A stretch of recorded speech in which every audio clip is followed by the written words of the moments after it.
So, who is this Escoffier, anyway?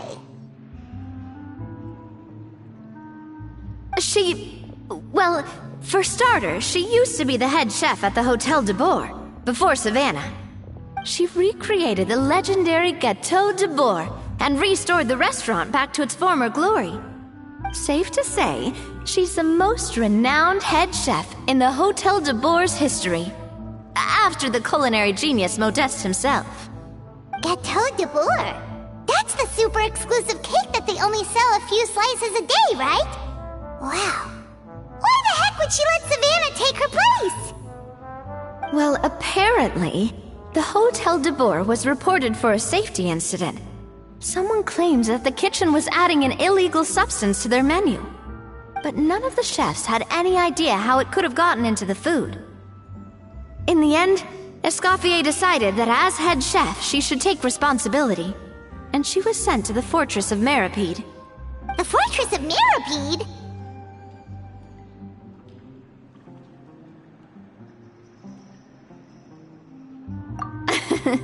Well, you're right. The quantity of the substance they found was fairly minimal. Even the guards believed the whole thing was probably just an accident. Escoffier didn't have to stay in the fortress for long, but still, by the time she returned, the role of head chef had already passed to Savannah. So that's what happened. Paimon still thinks it's really unfair. Even though Escoffier is no longer head chef at the hotel, she's still well respected by the staff. So, I'm guessing what Monica wants is for us to convince Escoffier to try and negotiate with Savannah on the staff's behalf. Oh, Paimon gets it! Monica wants Escoffier to come back and kick Savannah out. It's simple. If the new head chef is stressing everyone out, then the solution is just get the old one back. Well, about that... You thought cream of mushroom soup was ready to serve after 3.5 minutes on the stove! You'd have had more sense serving hot water with ice cubes. At least then you wouldn't have wasted all this perfectly good cream and mushroom! What do you say, Hilaire? I'm sorry, Cream. I'm sorry, Mushroom. As you can see, Escoffier is that kind of chef as well. You have to leave it on the heat for long enough to allow those flavors the chance to come out. Don't be fooled by the aroma when the water first starts to boil. Got it? Yes, Chef. Then go back and do it again. The customers are still waiting. Remember where you went wrong and don't repeat the same mistake twice. Yes, Chef.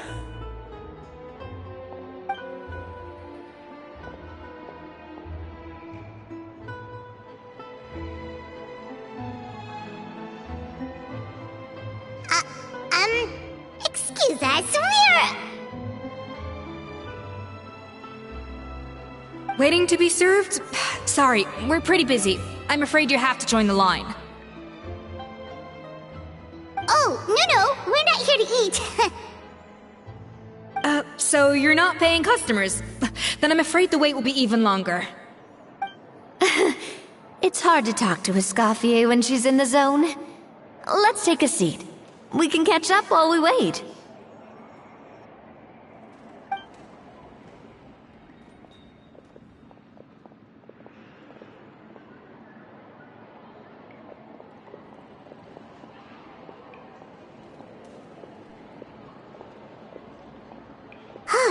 Looks like the rush hour is finally over. Is it always this busy here? These days, yes. I'd say business has tripled since Escoffier joined as temporary head chef.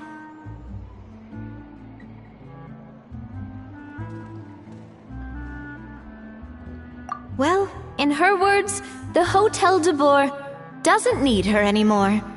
It doesn't look like she's got any plans to go back. I guess I'll be heading off then. Wait, take these home with you. We can't serve them now, and there's no sense in letting them go to waste. Oh, thank you, Chef. For what? Like I said, I just don't want them going to waste. Oh, and tell Fiamma to get well soon, so you're not running yourself ragged every single shift.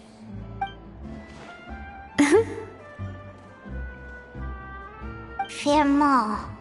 That's the second time we've heard that name. Who is that again? He's the chef that fell ill from stress. Hilaire is his son.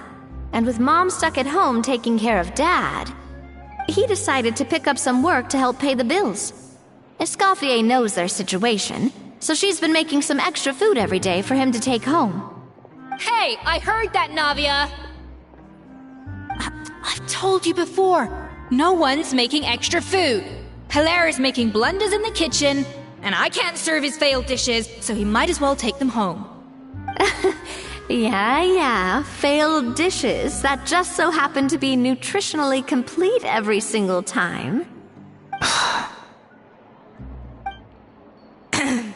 So you two must be the world-famous traveler and his companion, Paimon. Yes? Is there something I can help you with? Oh, so you know us already. We'll skip the introduction then. We're here to talk about Savannah.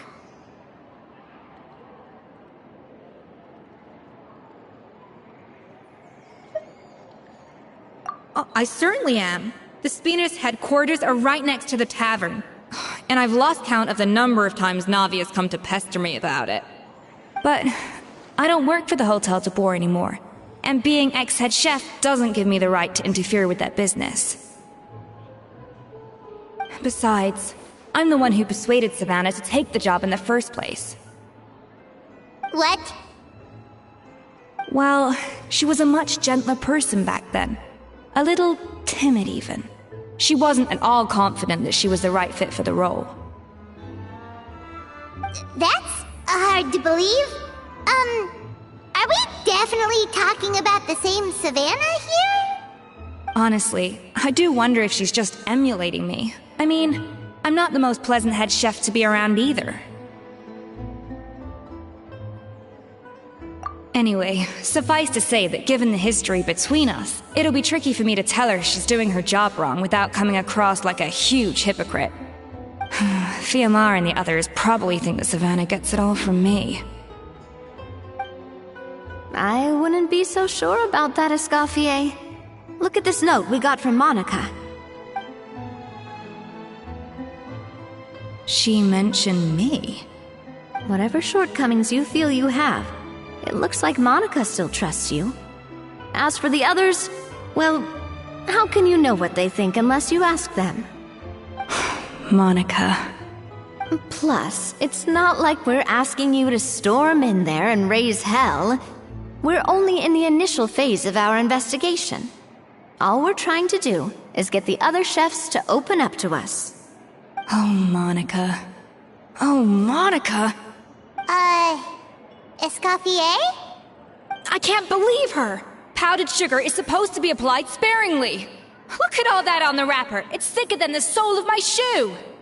Unbelievable! I won't stand for this. She has to learn. Come on, we're going. Wait, so now she's,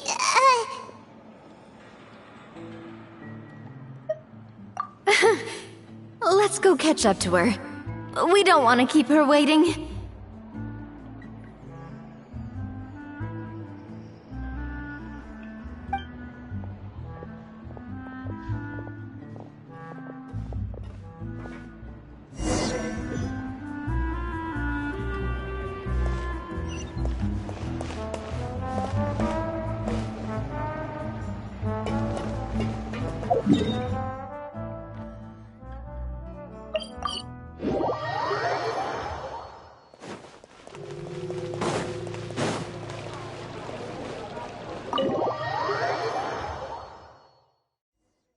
Wait, she looks like... Is that a... I'm sorry. I'm so sorry.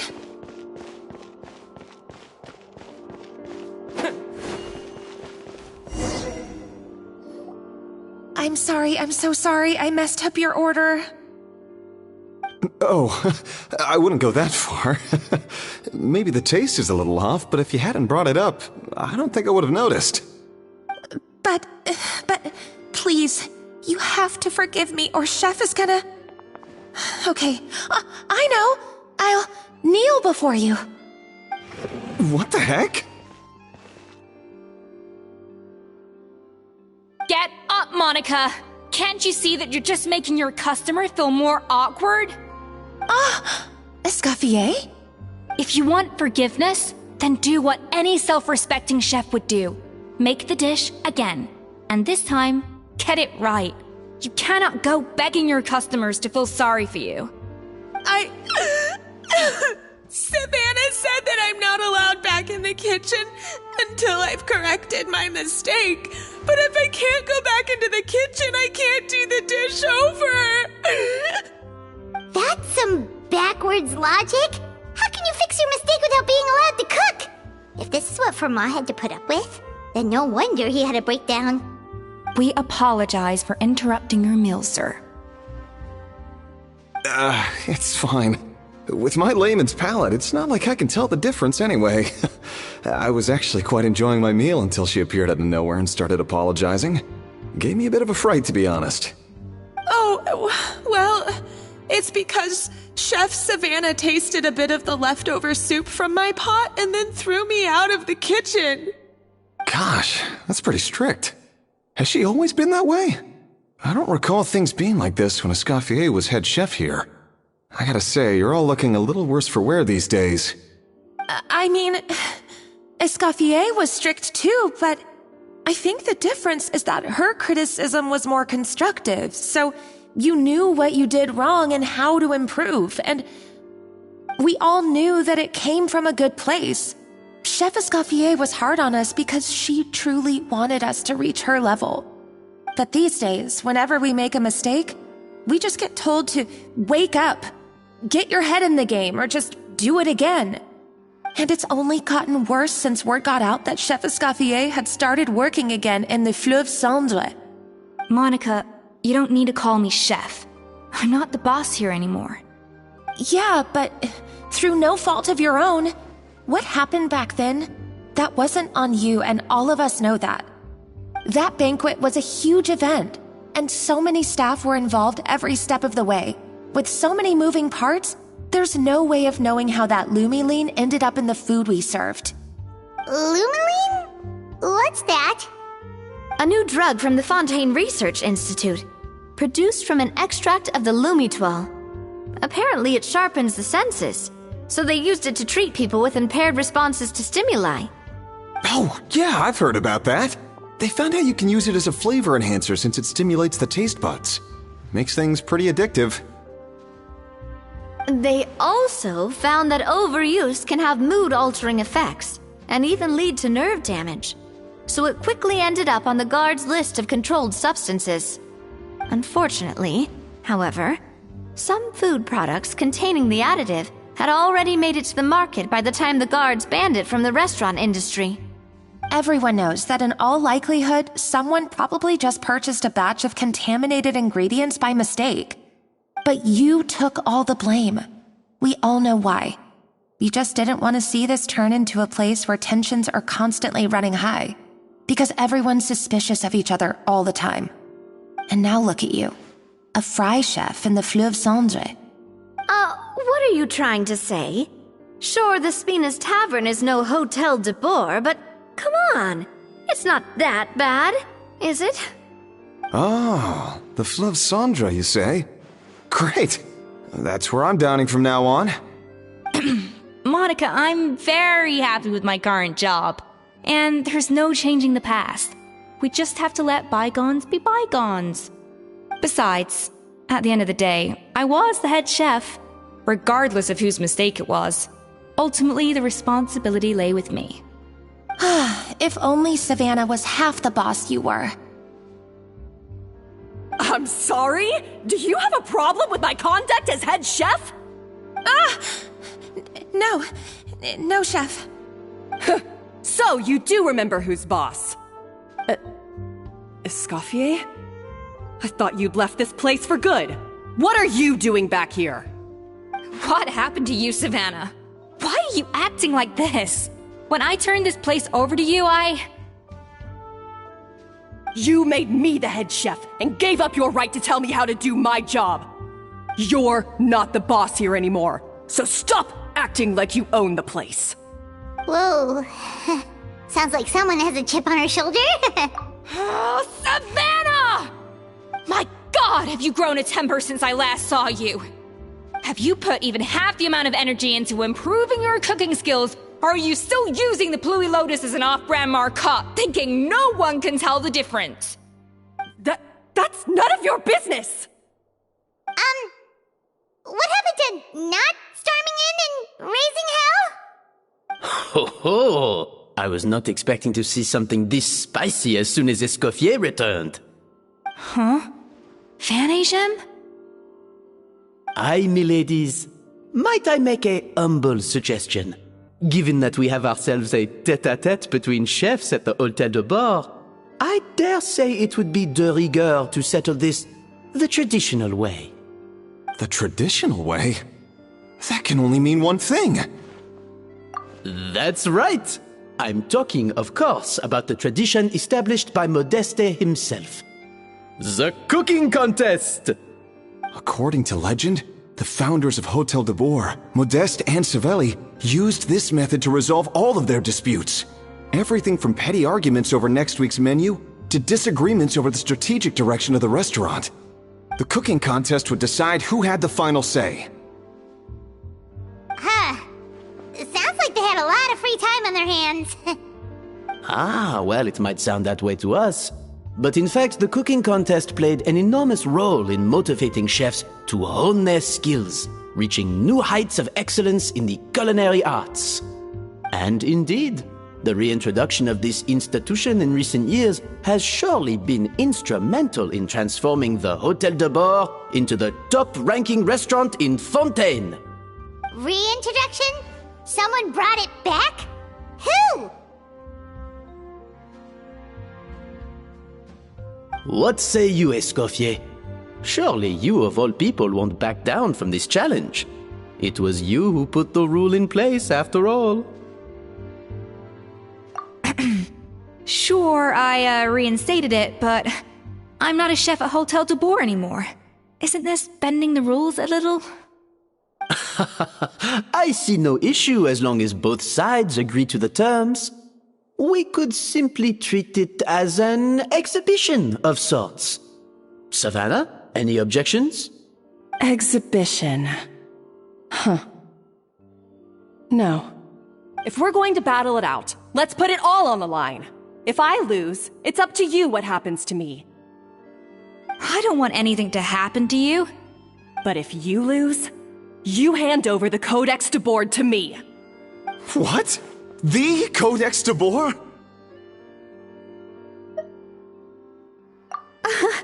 Only the legendary handbook written by the original head chef Modeste.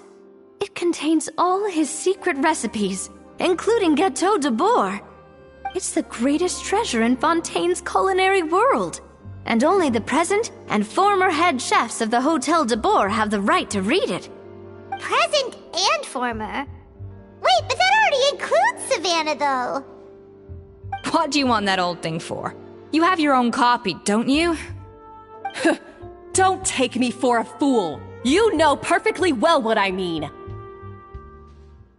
I want your copy, the original version, the one you took with you when you left us. I'm sorry, I must be missing something. You know, there's no difference between the original and the copy, right? They contain the exact same recipes.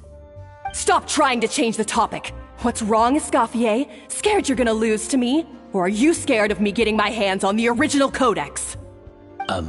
Savannah, you may remember that we gave her the original as a parting gift, to thank Escoffier for her years of service.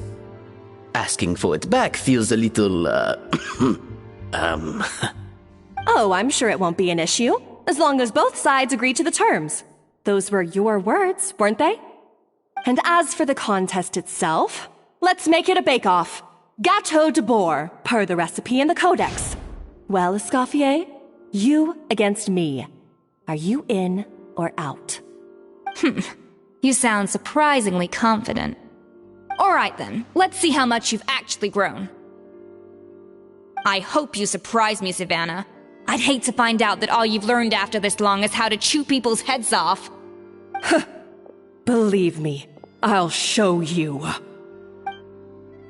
Escoffier, are you sure this is a good idea? You accepted her terms a little hastily. Oh, it'll be fine. Let's head back to the Fleuve Cendres so I can get prepping.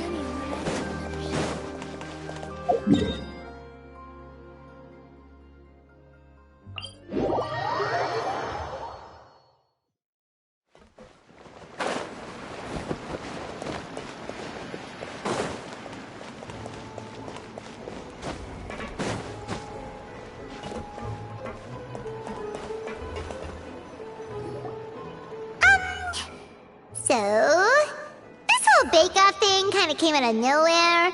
Was it really sensible to just go along with it? Well, I got a sense that she's holding something back. But we chefs always express ourselves in our cooking. So if she won't talk, this might be the best way to find out what's really going on with her. Huh? Holding back? Sure didn't sound that way to Paimon. Escoffier only picked up on it because she's the same way. Always closed off, never letting you know what she really thinks. That's patently false, at least where your macarons are concerned. I've been nothing but truthful with you about the disgraceful amount of sugar you use. Okay, that's one case where you can keep your thoughts to yourself.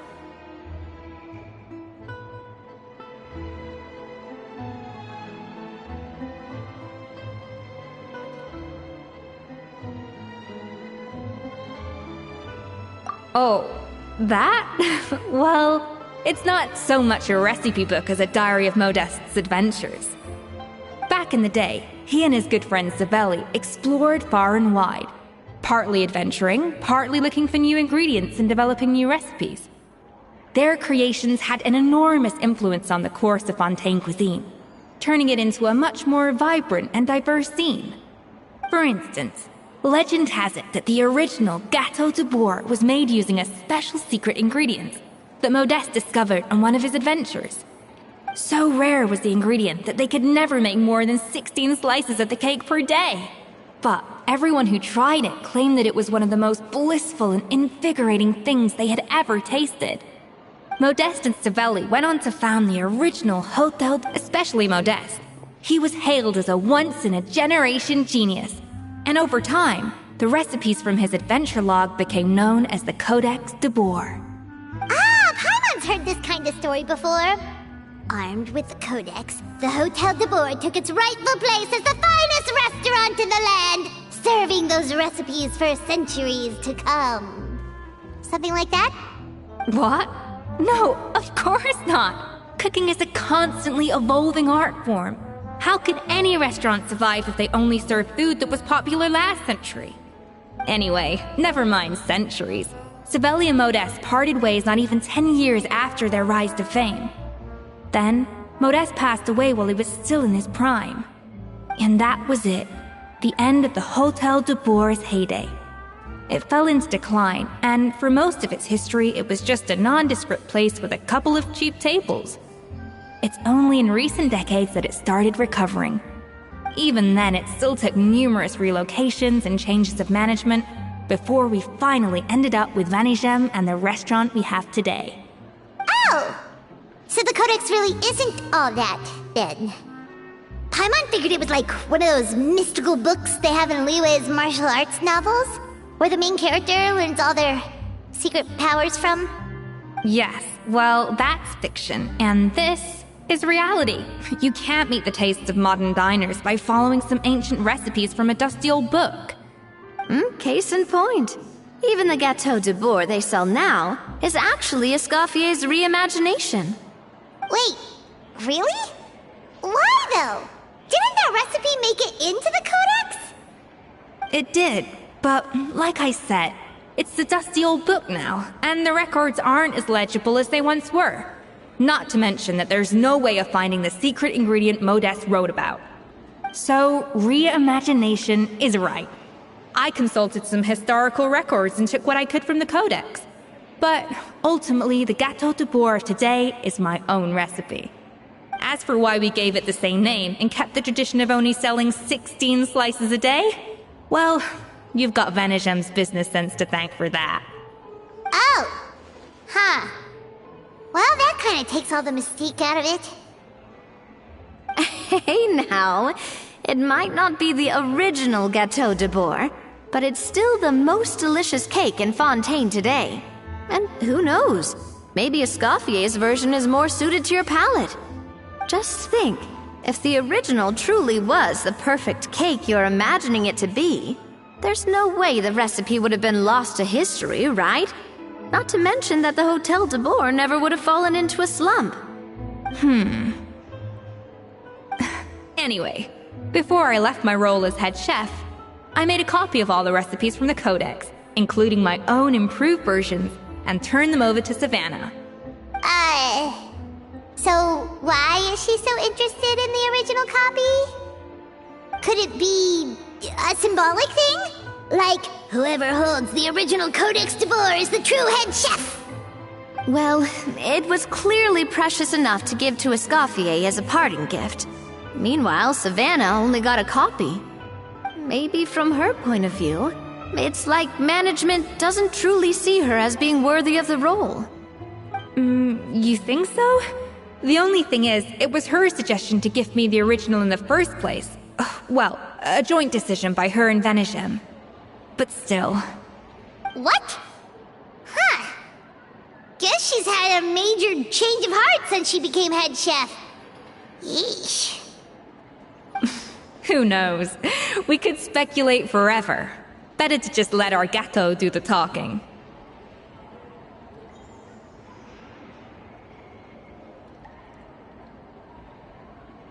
It means vesting her in this bake-off, and then getting her to explain herself, even if I have to beat it out of her with a spatula. However much she's changed since we worked together, I believe that she still has her chef's pride. And if she respects the art, she'll respect the outcome of our contest. Well, I'm confident that you and your spatula can get justice for Froment. All you need to do now is win the contest. But that should be a breeze for you. Let's not get too ahead of ourselves. Gâteau de Bourg is very complicated to make. Usually, it takes 3 chefs working in tandem to cover everything. Now, if I had to push it, I could probably do the work of 3 chefs myself. But I'd prefer to play it safe if I can find a couple of assistants in time. Well, that's easy. The 3 of us are veterans in the kitchen. You just need to pick 2 of us. Well, I have heard the Traveler is an accomplished cook, as well as a Oh, count me in too. I've spent weeks perfecting my macarons after your scathing review. Even if it means competing against the Traveler, so be it. I'll show you what I'm made of.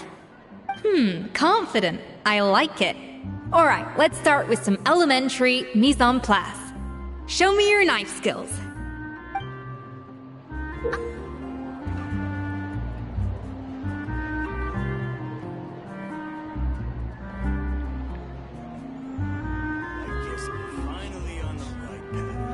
I've always called it chopping stuff up, not mise en place. But it's basically the same thing, right? Looks like you found that easier than I expected. Yeah, thankfully it was pretty straightforward in the end. You made it sound like we'd be carving statues out of fruits or something. Well, brace yourself, because the next step is anything but straightforward. I'll be using this cold press to extract flavor compounds from the ingredients. A kind of special food processor I got the Fontaine Research Institute to make for me. It uses cold temperature extraction to isolate the essence of cooking ingredients, which can then be used to flavor dishes more precisely. But this isn't exactly standard kitchen equipment, so that probably didn't make a whole lot of sense. Let me give you a demonstration instead. Custom custom-made equipment from the Fontaine Research Institute, huh? That's some pretty high-tech food prep. I've never used anything this weird before. Cool! Not weird.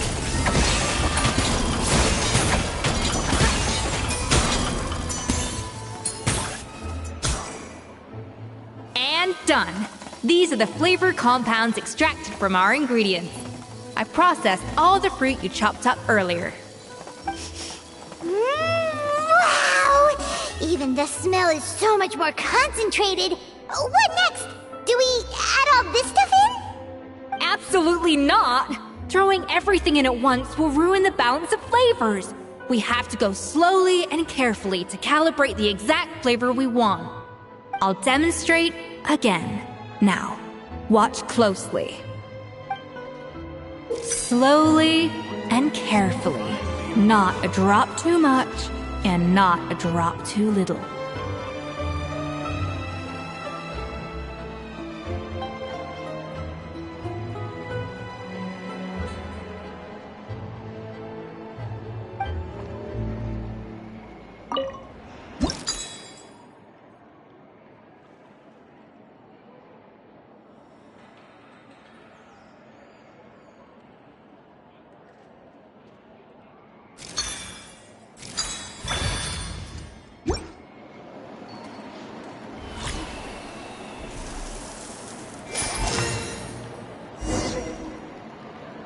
And voila! Now it's your turn.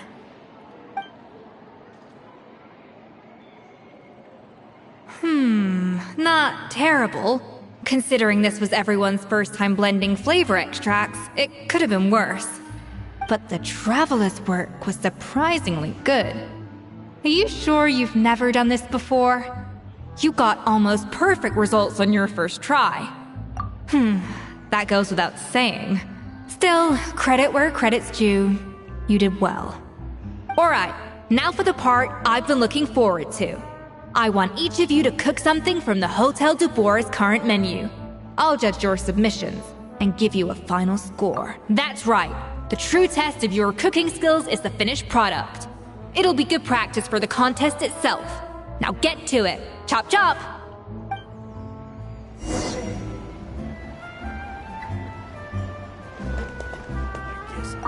How's it going?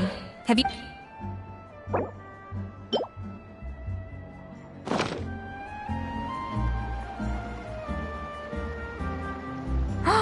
Look at that! With the grace of a snow-winged goose, as I like to say. Now, let the grating commence.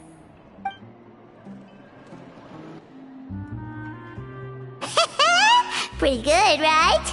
Not to brag or anything, but Paimon's a bit of a connoisseur when it comes to la food. 6 points. What?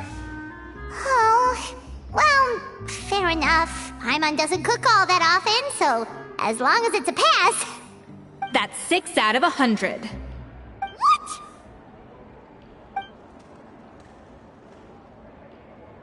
You say you're a connoisseur, but it's quite clear from this dish that you have far more experience consuming food than creating it. By that logic, I suppose you think listening to Lady Farina on repeat every day would make you an opera singer. Aww. Me next! I'll have you know that this batch of macarons has 2 whole tablespoons less sugar than my previous ones. So you went from 12 tablespoons to 10? Well, it's nice to know you actually measured it out. Because it tastes like you just threw in whatever was left in the jar. 6 points. Aw. Now to the final dish. So, what do you think? This is our last hope. 8 points. Darn! That's barely higher than what we got. Not exactly. The color is spot on. Beautiful aroma. Excellent presentation. I have to give this one 8 points out of 10. Maybe even 9 points. Huh? How'd you pull that off? Don't get me wrong, there's room for improvement. But still, this is clearly the work of an accomplished chef. I can tell that you've put many hours of work into honing your skills in the kitchen. I can really taste the grace of the snow-winged goose in this dish. The traveler's journey, with all its trials, tribulations, and setbacks.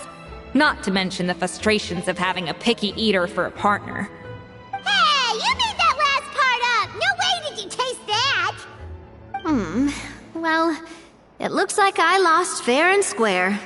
I guess you'll be taking the Traveler as one of your assistants then? But if it takes 3 chefs, that still leaves 1 slot remaining. Maybe Paimon and Navia should keep practicing and see how it goes? Chef Escoffier! Oh, it's Hilaire! What brings you here? I heard the news about the cooking contest. You're doing Gâteau de Bois, right? I was just wondering if you needed any help. And you think you're up to the task, do you? Oh, no, I know I'm not there yet. It's actually my dad who wanted to help. Firma, last I heard, you could barely get out of bed. Chef Escoffier, Navia, Traveler, thank you all so much for everything you're doing for me and my family. I've had enough of sitting around at home while you run yourselves ragged. If you let me, I'd like to help you win this cooking contest.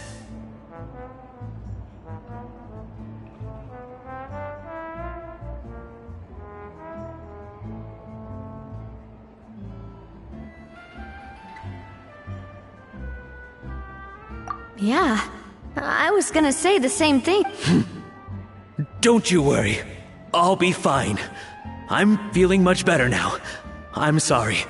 I know I've been rather useless these past few days, but not anymore. The fact is, I'm a fine chef, despite recent events.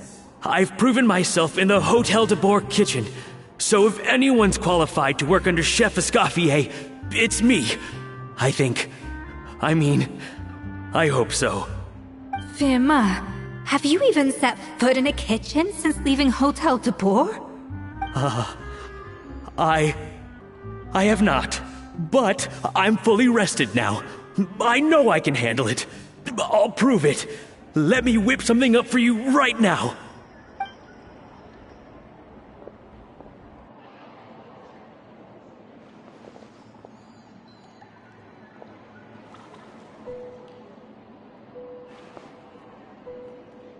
Huh?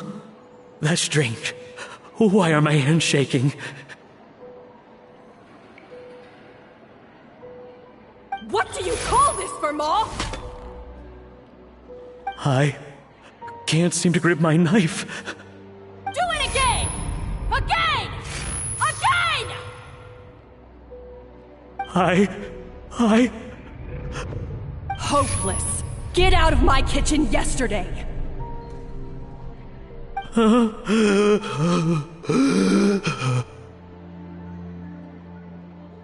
Dad! What's wrong? I don't understand. I was feeling so much better, and then Will I never be able to work in a kitchen again? Dad, talk to me. What happened? I think the real issue here is not physical exhaustion, but psychological trauma. Monica, when did you get here? Probably because you were all concentrating so hard on your cooking. I didn't want to interrupt your flow. But anyway, Firma, I'm so sorry. If only I'd known how serious your situation was, I would have stood up for you sooner. You have nothing to apologize for, Monica.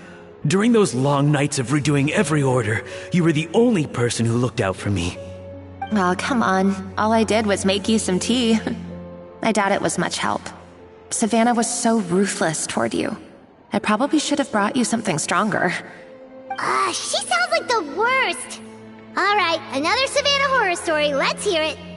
She's been getting harsher and harsher on us ever since she heard about Escaffier's new role in the Fleuve Cendre. Seems like no matter what we make, she'll find something wrong with it. What is this? It looks like a dog's been at it! In the trash now! Then she orders us to redo the dish again and again, but we never know what's going to make her happy. Do it again, do it again, do it again! Every time you remake it, you just get another earful from her. Either straighten yourself out, or get out of my kitchen! So now, it seems like just picking up a kitchen utensil gives me flashbacks of her yelling at me. Oh man, that must be awful. The more I want to get it perfect, the more my hands shake, and the more scared I am of making another mistake. How can you give up so easily, Firma? You weren't a quitter when you were working for me. And even under Savannah, you talk about working late into the night trying to perfect your dishes. That says to me that you still hadn't lost that determination to prove yourself. What changed? I don't know what's come over me. When I think back, I just remember feeling like my heart and my hands were growing heavier and heavier as the shift went on. Each time I had to redo a dish, my heart sank a little further. Maybe Savannah was right. Maybe I am just hopeless at this. Dad. I see. Well, it sounds like there are some deep issues at work here. Ones that won't be resolved by merely seeking compensation. I will win this contest, and after that, I encourage you to approach Savannah and talk this out. But what if you can't find another assistant in time? Clearly, I'm in no state to help out. You think being one person short will ruin my chances? Let's not forget, I taught you and her everything you know. Even if I had to go it alone, I would present the perfect gâteau. Oh, well, Paimon and Nadia will still keep practicing, just in case. And so will I. Yeah! And if worse comes to worse, we can always get the Spina di Rosula to put out an emergency call for chefs. There's gotta be someone out there, right? Actually, I thought maybe I could help. That's sort of why I'm here. What? Why didn't you say so? I was going to, but then... well, this is the first chance I got. You do this for us? Thank you so much, Monica. Alright, fine by me. But aren't you still working for Savannah? Joining the other side seems like a guaranteed way to put your future employment in jeopardy. I know, but it's alright. I've made up my mind. With the way things are, I can't keep working for Savannah much longer anyway. Unless I want to become the next Firma. I'm done with sucking it up. It's time to try and turn things around. If this cooking contest can get Savannah to see the error of her ways, then I'm sure she'll forgive me for this. Well, Paimon didn't think we'd be poaching from Savannah's staff to get our third person, but there you go. Anyway, Monica's a professional chef, so nothing could possibly go wrong now.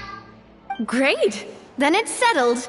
And to congratulate you all on making the team, I propose a Spina-sponsored meal to celebrate. Spina sponsored? Wait, you mean I'm cooking? Well, I promised the traveler a feast in the Fleuve Cendre. And I know how much you've been looking forward to it. Yeah! Feast, feast, feast!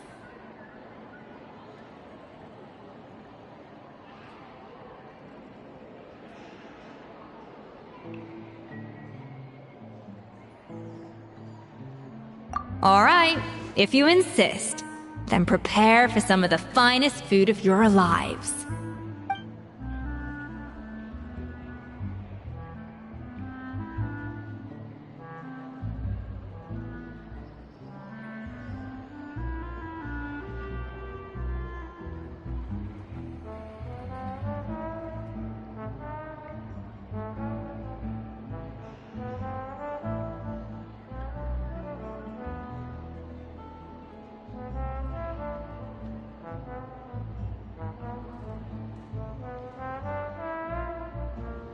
That's not a bad idea, actually. Wait, hold on. You need to finesse that further.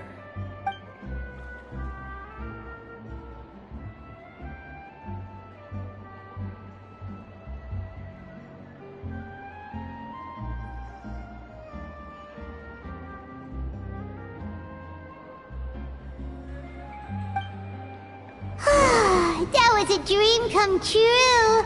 Paimon never knew Fontanian cuisine could be this good.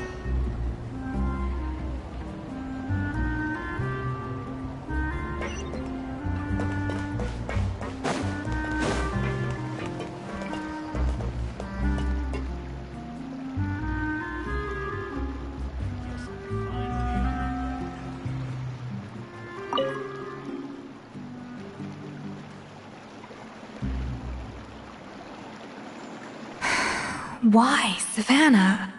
Why? Oh, nothing. I was just flicking through the original Codex de Boer. I wanted to see if there was anything I'm missing. Something I hadn't noticed before. That might explain why Savannah's so desperate to get her hands on it. But I can't find anything. It's just some hastily scribbled recipes in between diary entries from Modest's adventuring phase. And most of it's not even legible anymore. The copy I gave her not only has all the recipes in full, but even includes my own private tips and notes from years of experience. Surely that's infinitely more useful than this old thing. Yeah, maybe. Still, it's just hard for me to imagine that the Savannah I knew would go to all this effort just to make a point.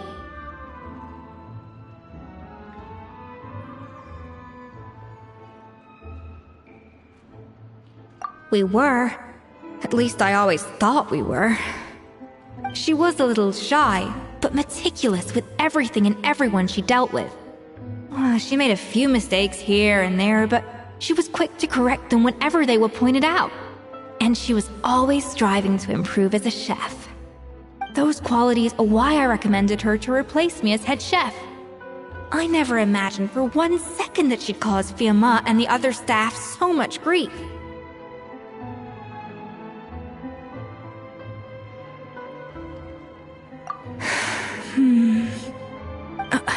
Well, I mean to an extent, of course. I pushed hard for her to get the role. And the idea that she turned out like this because of me is difficult to come to terms with. I wonder if this is how Modeste felt back when he was writing the Codex.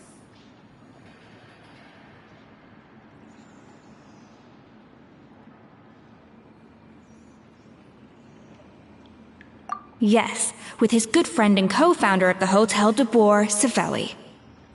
The story goes that after Modeste unveiled his Gâteau de Boer and was hailed as a culinary genius, he was admired and adored by all.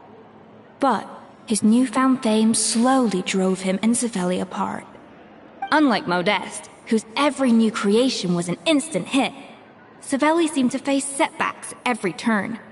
Doors that would swing wide open for Modeste would shut in Savelli's face. And with Modeste being whisked off to all manner of functions by his celebrity friends, he had less and less time to discuss the culinary arts with Savelli. People started gossiping about Savelli, and their relationship between the two gradually soured.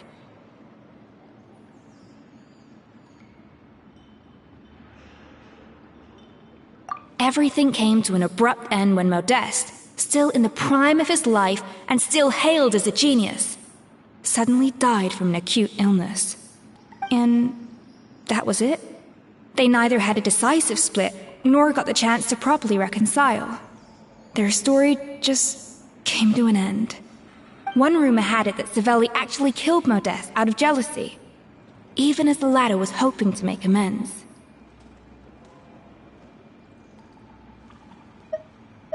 Unlikely. It's a popular theory, but there's no real basis for it. At least there are no records of Savelli ever being convicted of a crime. Still, beyond a point, there's no way of knowing what truly happened in the past.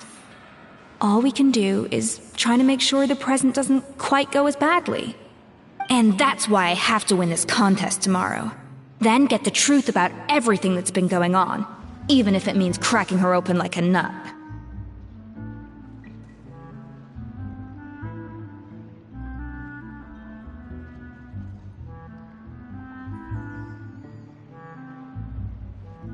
Really? Well, I like the confidence. Don't let me down tomorrow, then. You better bring your A game.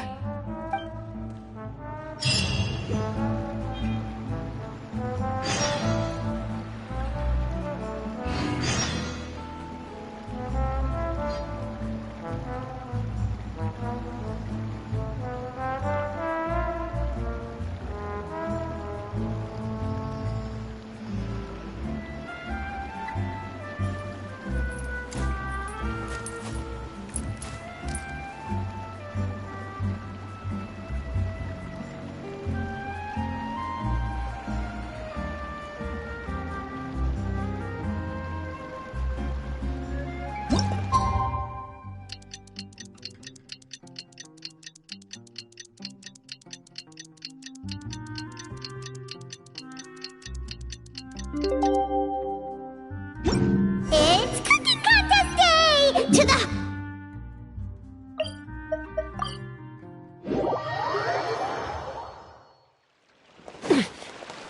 Did you hear the news? Escoffier's coming back for a cook. Mesdames et messieurs, welcome one and all to the Hôtel de Bord and to this most exciting of cooking contests. Savannah, I brought the original copy of the codex you asked for. Monica? Huh. In the interests of fairness, this contest will be conducted in a double-blind format. Once the dishes are complete, they will be sent to the back of the kitchen where they'll each receive a label. The labels will be placed out of sight underneath the plates, only to be revealed after the judges have sampled them and reached a final verdict. This is to ensure that no one will know which dish is made by which contestant. As one of the judges, I promise to be fair and impartial. When my meal got interrupted yesterday, I never thought this is how they'd make it up to me. Getting a seat on the judging panel is a pretty sweet deal. Both contestants have taken their positions. Then, without further ado, let the Hôtel de Bord cooking contest commence!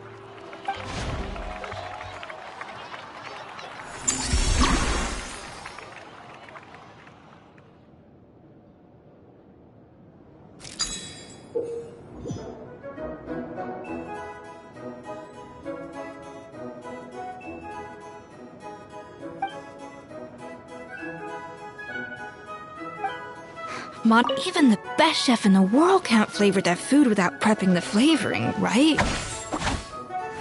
Alphonse! Gaspard! Get to work! Do not disappoint me! Looks like our two head chefs are raring to go. Like an oven on full blast, this competition is quickly heating up.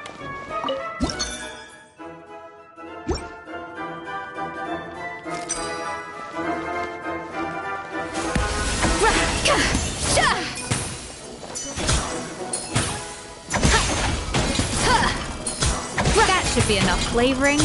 Now hurry up and balance the flavors.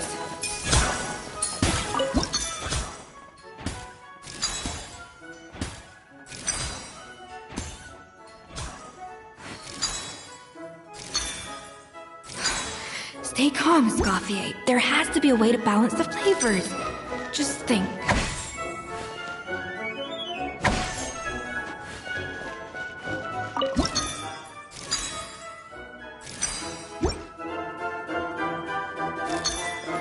Off to the freezer!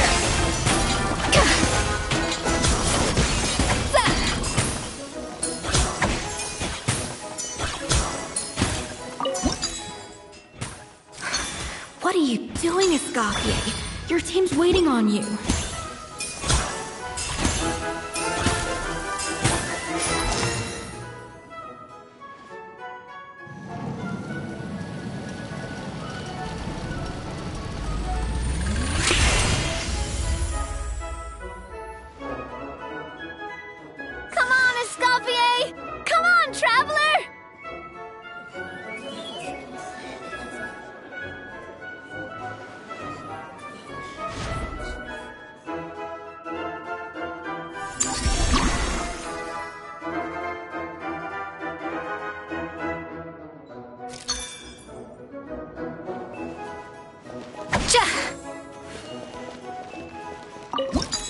balance of flavors is about right. But the quantity is too low.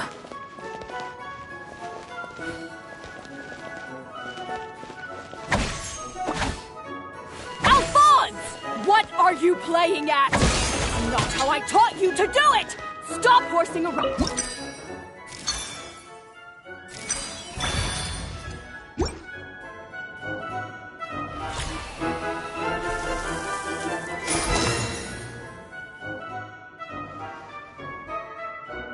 So,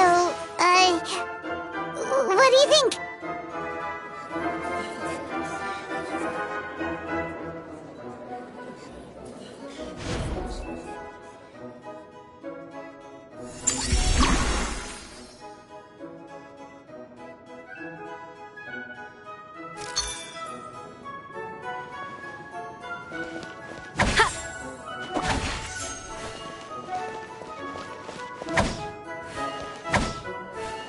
Dash of frosting! Escoffier is already on the final step of the recipe. Let's check on Savannah's progress. I think this flavor profile is still...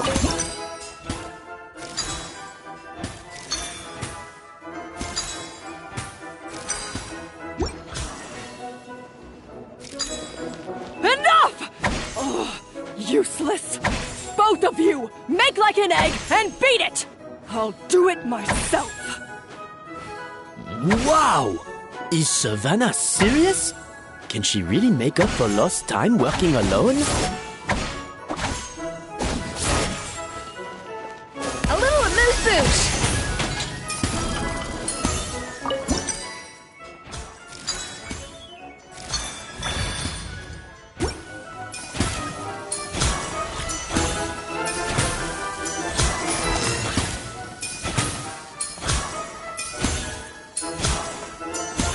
You can't match Escoffier's talent.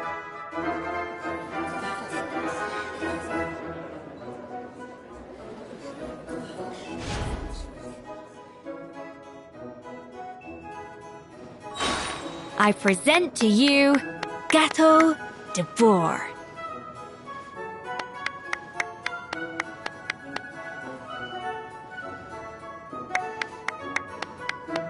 Goose on the loose!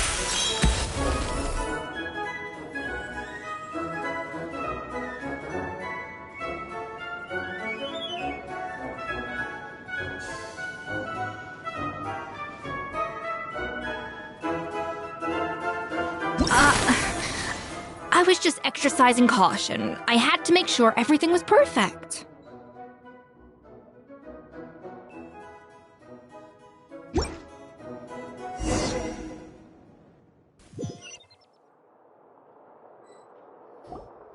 Time's up! Contestants, please take your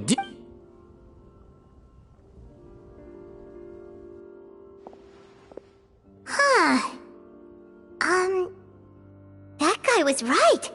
You really can't tell whose is whose just by looking at them. We both made the same dish after all. For all her flaws, Savannah's a talented chef who earned my recommendation for good reason. She wouldn't screw up something as elementary as the cake's appearance. Whoa! This is really rather good. Wonderfully soft and fluffy. Beautifully sweet. This is a masterclass in how to make Gâteau de Bourg. I would give this one at least 9.9 out of 10!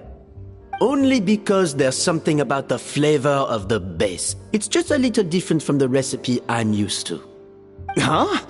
Really? I couldn't tell.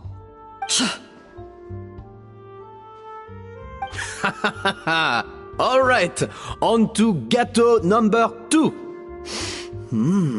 I haven't had a single bite and already this aroma is a delight to the senses. I have a feeling that this gâteau will be a gâteau for the ages. How exciting! I'm gonna dig in.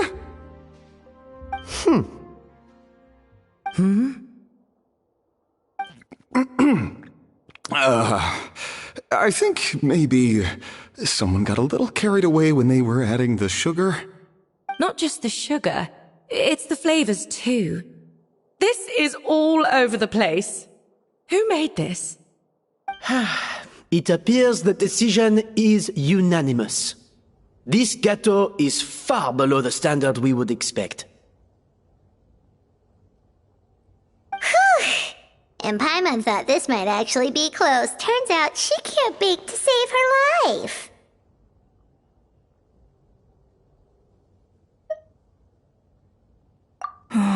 Something's not right here. Savannah may not be perfect, but no way is she this sloppy. I can now declare that the creator of the first gâteau has won this cooking contest. Now, all that remains is to turn the plate over and reveal the chef's name underneath. What? It's Savannah? No! That's impossible! Hey, Savannah! You cheated, didn't you? You cheater! What did you do? Oh, you swapped the plates, didn't you? Well, someone's a sore loser. These cakes went from the oven to the judge's table without me ever laying a finger on them. And everyone here can attest to that. It was Vanejem's staff who labeled them in the kitchen. If you're looking to accuse someone, why don't you start with them?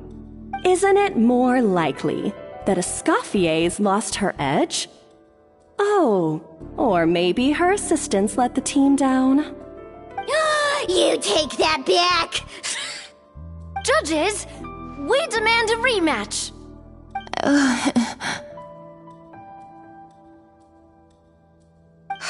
That's enough! What's done is done. As head chef, or rather as team lead, I take responsibility for the dish I served. Whatever went wrong and however it happened, I should have spotted it. Savannah, I didn't think you'd stoop this low just to beat me in a bake-off. What happened to your chef's pride?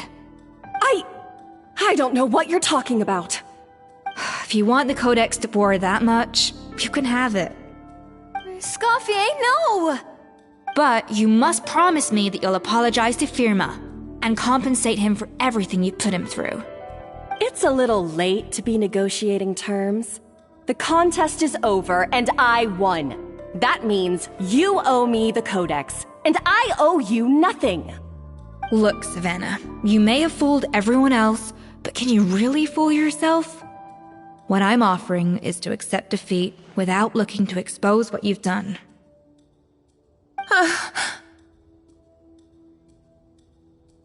But only on the condition that you promise to stop putting so much pressure on your staff.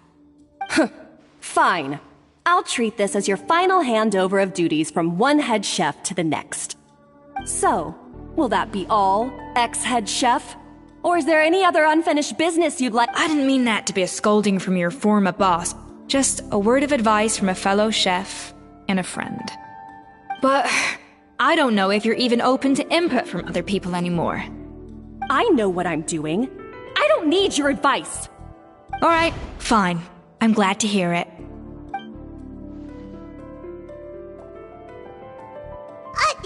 Escoffier! The Codex de Boer! Finally. Now, at long last, I will succeed. Escoffier? How could you let her get away with this? Yeah! The Codex is a souvenir of your time here! Doesn't that mean anything to you? It's alright. It was just a bake-off, not the end of the world. I'm already over it. Besides, it's not all bad. She agreed to compensate Firma. That's mission accomplished for the Spina. Honestly, if I'd have known that giving her the Codex would solve everything, I'd have just done that in the first place. I mean, why bother with the whole cooking contest? It's such a waste of time and energy.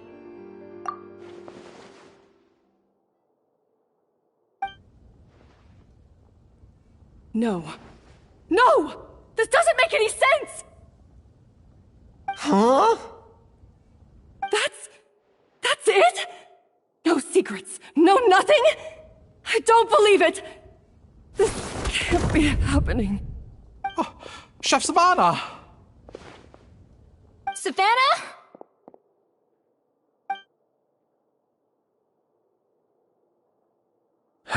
It's nothing life-threatening.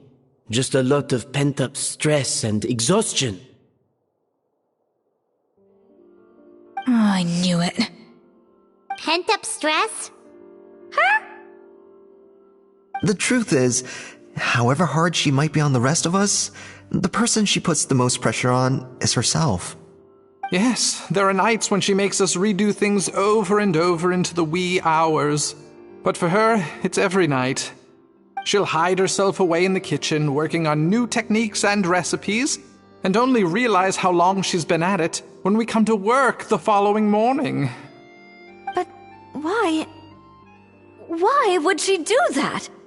Our best guess is, she doesn't want to be seen as less of a chef than Escoffier. And there it is. Even so, that's no excuse for taking her anger out on the rest of you. Yeah, and it's definitely no excuse for cheating in the cooking contest. About that, we honestly have no idea how she did it. We were focused on our own work the whole time, like she asked. Leone and Algalia were the ones I tasked with labeling the cakes. I've already spoken to them both. They're at a loss to explain it too. Not to worry. Come on, join me downstairs. I'll interrogate the guilty gâteau myself.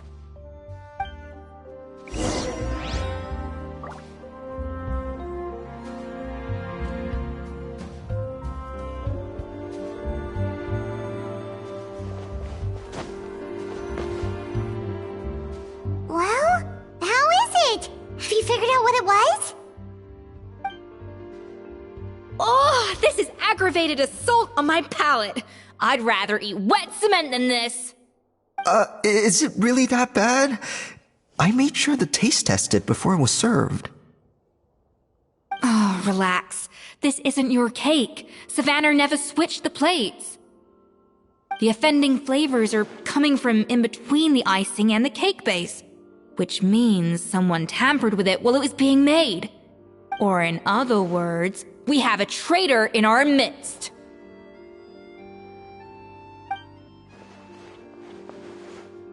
I'm sorry. I was forced into it. It was Chef Savannah. She said if I didn't cooperate, she would... Calm down, Monica. I've already accepted defeat. And if I wanted retribution, I would have brought this up when the results were announced. Whatever's going on with you, just spill the beans. There's no need to hide it.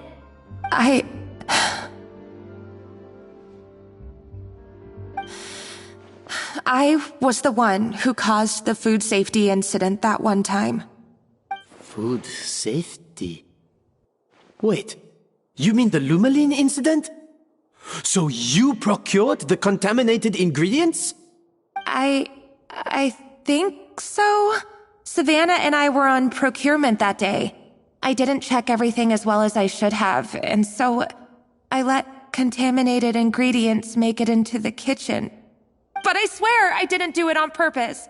I had no idea there was an issue with them, and I didn't know it would end up with Escoffier going to jail. But the last thing I expected was for Savannah to use it as leverage to blackmail me with...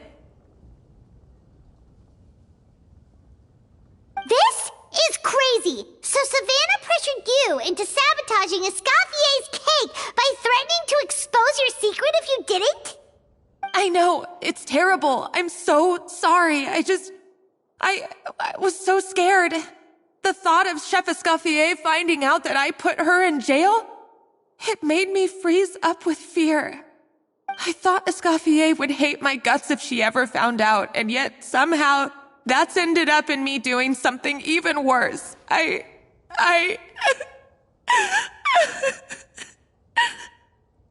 Seriously? All this fuss over a little slip-up? Huh?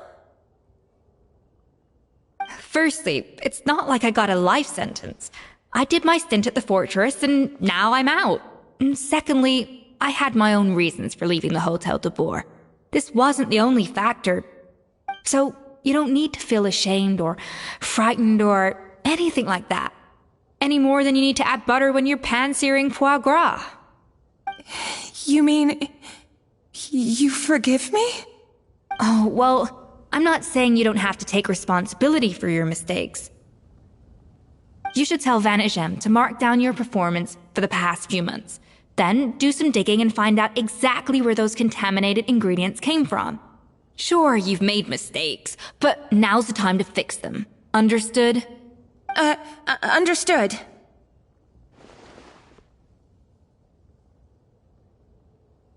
Good. Now, back to Savannah. What about the original codex would compel her to resort to blackmail? I have my suspicions. Not that I've got any proof to back them up, though. Ugh.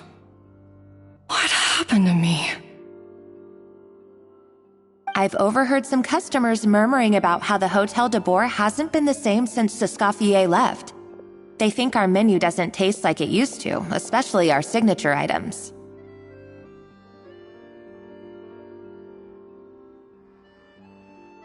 Now that you mention it, I noticed it during the contest too. I couldn't put my finger on it, but the flavor seems subtly different from how it used to be. But the difference was so small, I'm sure no one would notice it besides our most loyal customers and true dessert connoisseurs. Still, as head chef, it's easy to see why Savannah would get so hung up on it. So many times I've seen her make the cake base over and over again, late into the night, determined to match Escoffier's version. But something's always slightly off every time. Yeah, I've noticed that too. Never really gave it much thought, though. Thinking back on it now, it's clear that Savannah's been in a downward spiral ever since Escoffier left. She wants to prove that she can fill Escoffier's shoes. That's gotta be the reason. But after countless setbacks, she's getting more and more unhinged. And at some point along the way, she switched from doubting herself to doubting Escoffier. Doubting Escoffier? For what? Yeah, it would explain why she was bent on getting the original at any cost. She must have thought Escoffier purposely omitted key details from her recipes when she copied them out. Also, she could retain her place as the #1 chef in Fontaine, the only one privy to all the secrets of the trade. Oh, for goodness sake. What a stupid idea. Of course.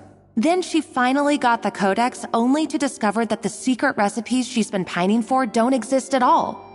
Seeing how utterly wrong she was must have been a real shock to the system. It probably brought up everything at once. It overwhelmed her, and she passed out. There's still one thing that doesn't make sense, though. If Savannah had the real recipe all along, how come it tasted different? She might not be on the same level as Escoffier, but surely after like 50 attempts, she'd get it right one of those times. You'd think so, but geniuses like Escoffier are in a league of their own.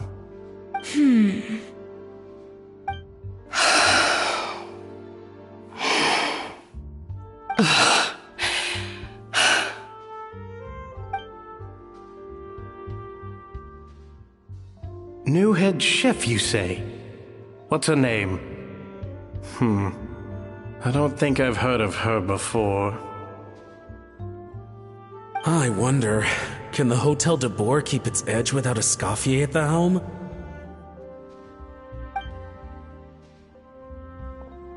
This tastes different from last time. Is it undercooked or something? Ugh!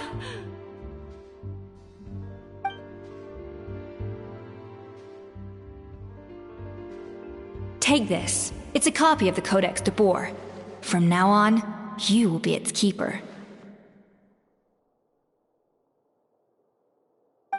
Don't listen to the doubters. If I say you can do it, then you can do it. Even if you don't believe in yourself, at least believe in me. Hey, did you hear me? Once I'm gone, the restaurant is all yours.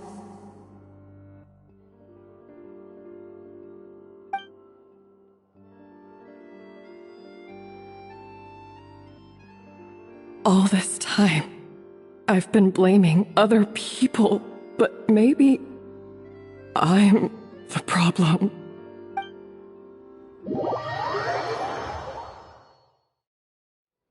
I sincerely apologize for putting everyone out. Savannah's awake now, but I don't think she's ready to speak to anyone yet. Let's give her the day to calm down. I'm sure you'll have the chance to talk everything out tomorrow. In that case, I'll go and update for Ma and his family. I wonder what he'll make of all this. So, we'll come back tomorrow then. That was a long day. I think I've earned myself a sweet treat when I get back home. Oh, nice! Macarons? Or are you gonna switch it up this time?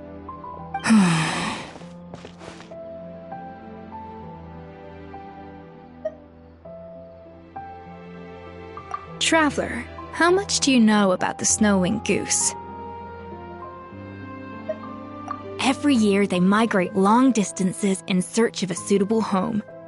There's always one goose at the front whose job is to lead the flock. Fontaine poets often use the image of that goose to explore the ideas about leadership and genius. They usually imagine someone who's a cut above the rest, a model of perfection. But what those poets don't know is that during a migration, the lead goose is always changing. Once the lead goose shows signs of fatigue, it retreats to the back of the flock and allows another goose to take its place. So the truth is that leadership, with all the responsibilities and pressures that come with it, it's something that everyone takes turns at. But we humans completely miss that fact when we project our own ideas about social hierarchies onto them. I guess what I'm saying is, I don't buy into this notion that there's some sort of gulf between normal and genius. Cooking is a science, not magic. Given the same ingredients, same recipe, and same environment, I see no reason why two different people shouldn't be able to create the exact same dish. Of course, some people have a more sensitive palate than others, and some people are just born bolder or more conscientious. But these are all variables that can be accounted for with time and practice.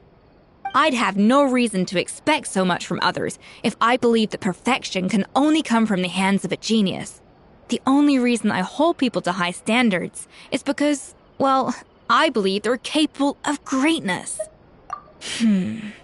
Okay, I've made up my mind. I'm gonna get to the bottom of why Savannah failed. And come tomorrow, I'll give her the scolding of her life, pointing out all the mistakes she's made along the way. Then she'll finally see the error of her ways.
Whoa.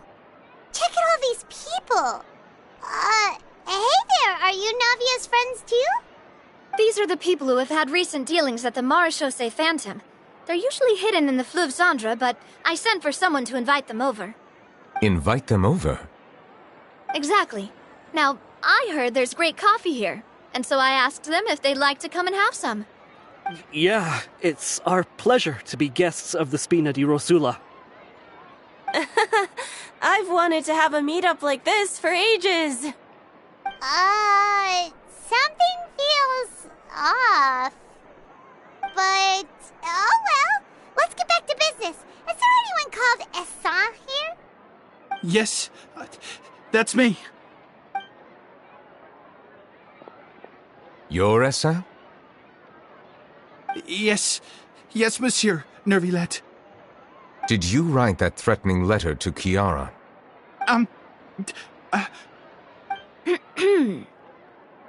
I did, but I was just following orders. Orders from whom? Domenico.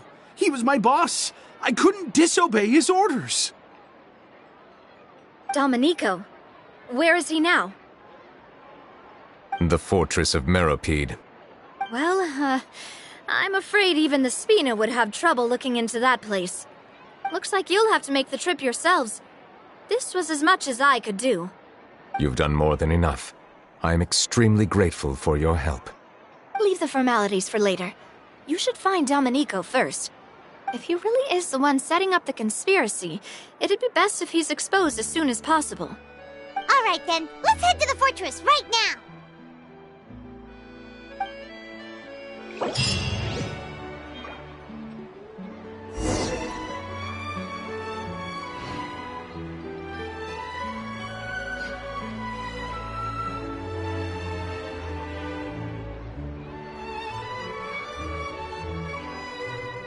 I'd have lost myself long ago if I allowed myself to be led by the whispers of the abyss.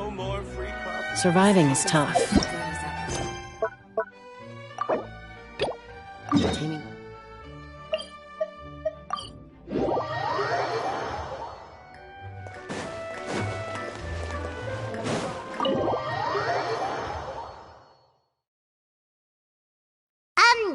Why are we here so early? Our meeting with Vanigem isn't for a while.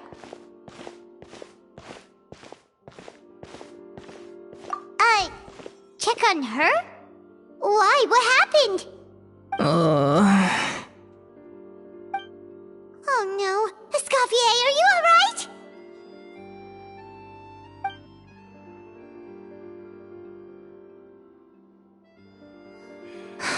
I'm fine. Just need to get some more coffee in me. Huh? What happened to my coffee? Did I really drink it all?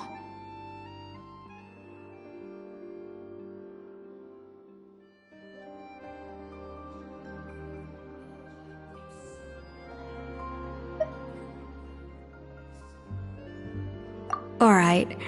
Thanks. I appreciate it. Well, there's cooking facilities here. Or we could just grab a cup of coffee from Cafe Lutece, but either way, hurry!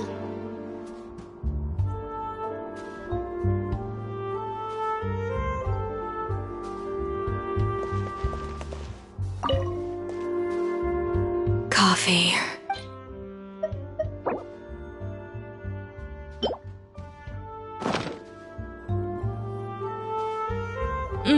Strong, bitter coffee beans, transformed through expert brewing and... I feel much better now. Thank you so much, Traveler and Paimon. Glad to hear it, but make sure to catch up on your sleep when you get the chance.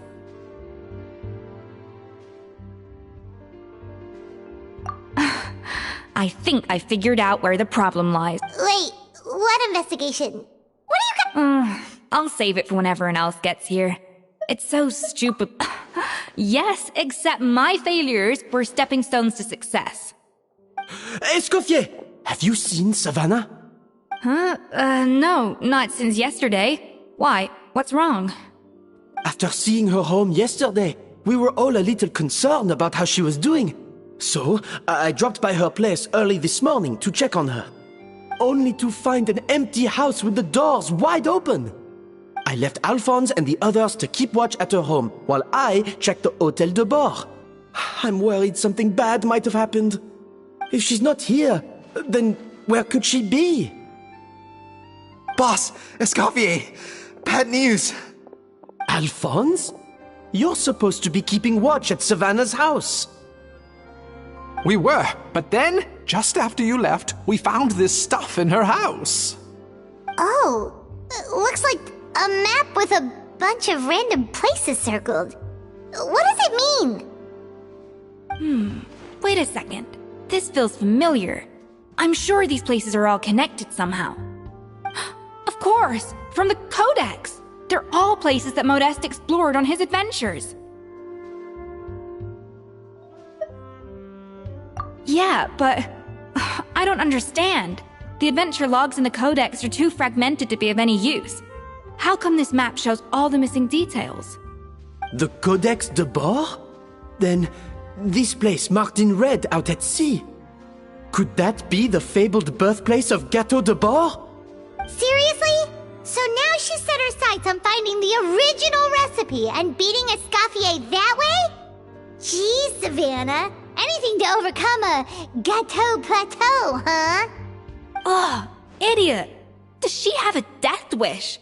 Those ruins are thousands of years old. Hold on. There's more. Besides the map, we also found these letters.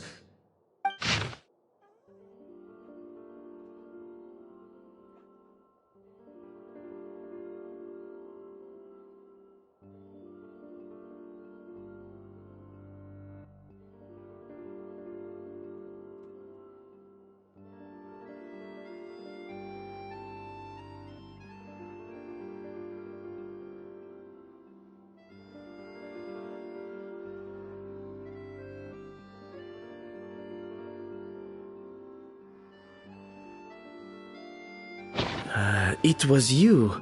You let the Lumaline through, didn't you? It sounds like a threat letter. Does this mean that Savannah was responsible for the safety incident?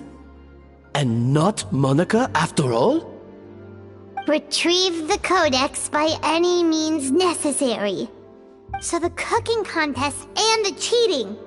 Someone else was behind her pulling the strings? She's keeping the true recipe to herself. Ugh, this is all such a mess. Paimon needs a second to process this.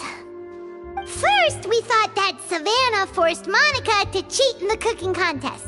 But now, it turns out that someone else forced Savannah to force Monica.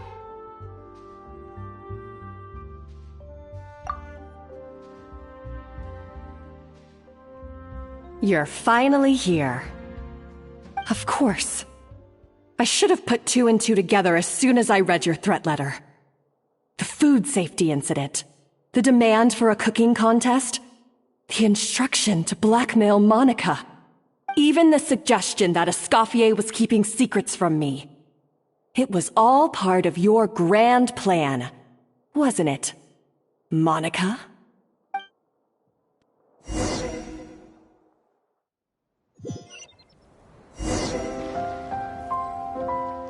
We should be getting close to the spot marked on the map. Of all the stupid things she's done, this really takes the cake. The moment we find her, I'm gonna curse the living daylights out of her.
Whoa, this place looks like an underwater restaurant, doesn't it?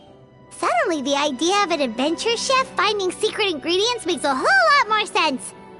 I think Modest's codex mentioned this place. A public bath from the time of Remoria. So yeah, definitely the kind of place that would have served food and drinks. Huh? Some blubber beasts have come to join the party? How did they get here?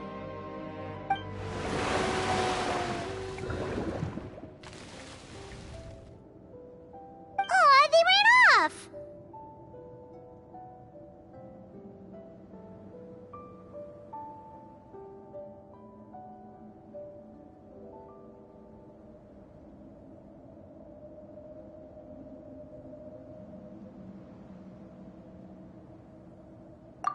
That could be easier said than done. Something's blocking the entrance. Well, did Modeste mention it in his adventure logs by any chance? They must have gotten through somehow. Good point. Yes, that's right. It's coming back to me now. We prepared a banquet for our shy little guests, and as the food flowed away on the current, they broke into a joyous chorus, and the path opened to us. We have to feed the blubber beasts? With what? There's nothing here besides rocks, romaritime flowers, and lumitoile. See, this is why you should always bring snacks. You never know when you're gonna need them. Now we have to head all the way back to shore and grab some. There is no time for that. Romaritime flowers and lumitoile will have to do. They may not look appetizing to us, but who knows?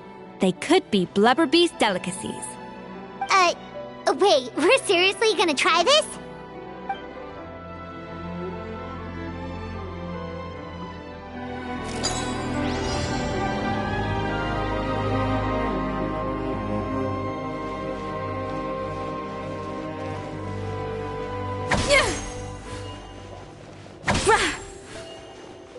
A dash of frosting!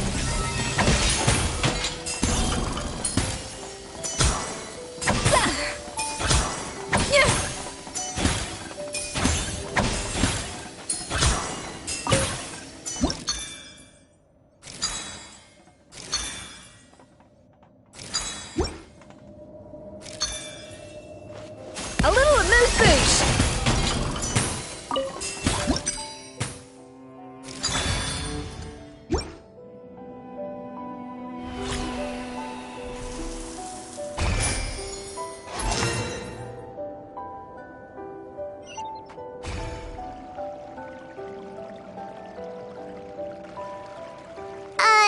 Blubber beasts or not, are we sure this stuff is edible? Trust me, they'll love it.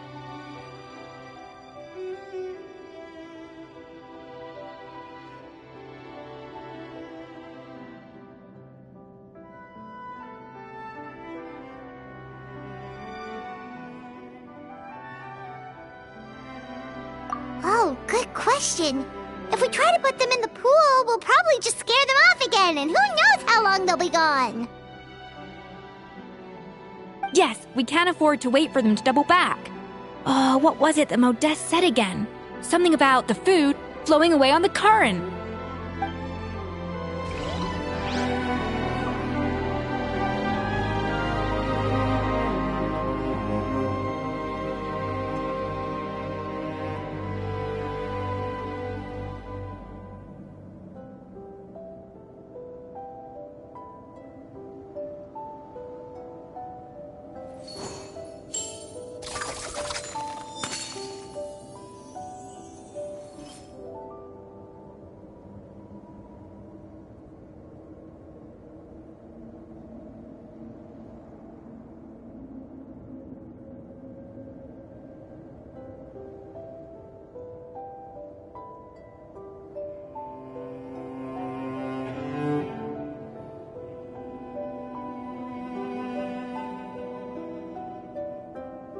Even the most unassuming ingredients can produce astounding flavor. But unlocking that potential takes a keen sense of smell, a refined palate, and an open mind.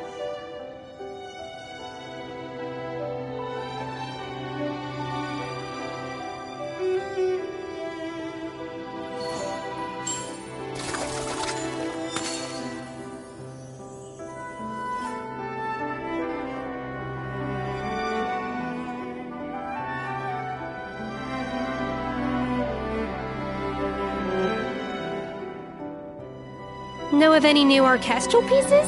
I like to swap out the background music in the kitchen once in a while. It's a great way to find new inspiration.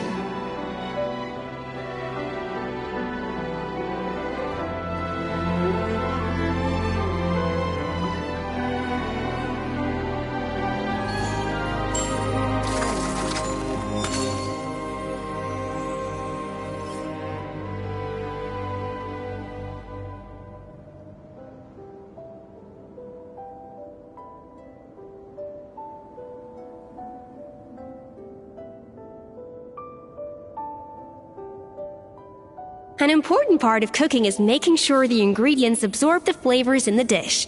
To that end, a chef must be able to wield a knife with the same level of precision as a surgeon. Practice makes perfect.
Even the most unassuming ingredients can produce astounding flavor.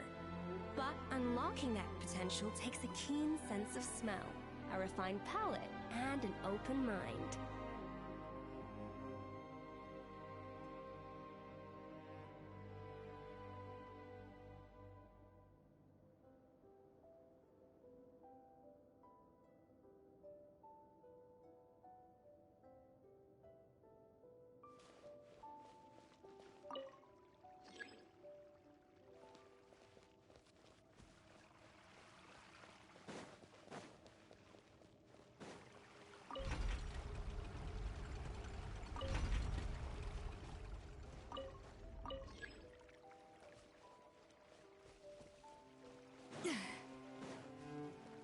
Hey, be careful! Scare them off too much and they might not come back again.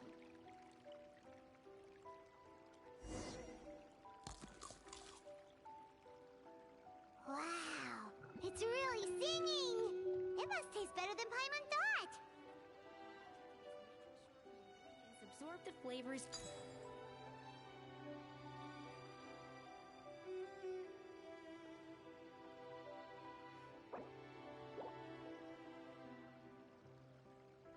The tracks turned back again. Ugh, so annoying.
Hey, it's open!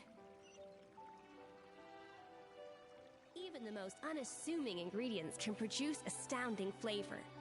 But unlocking that potential takes a keen sense of smell, a refined palate, and an open mind.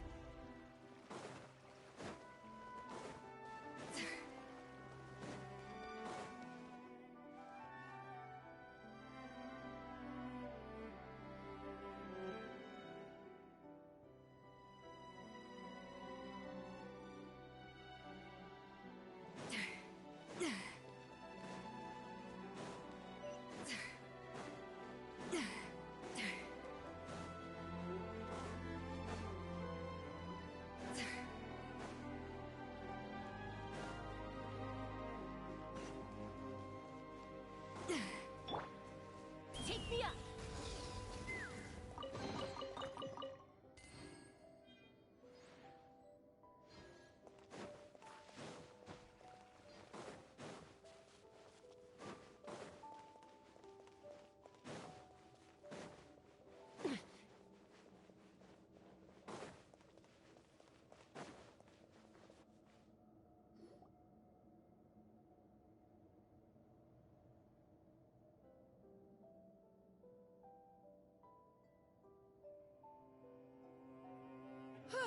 Hey, give me your water.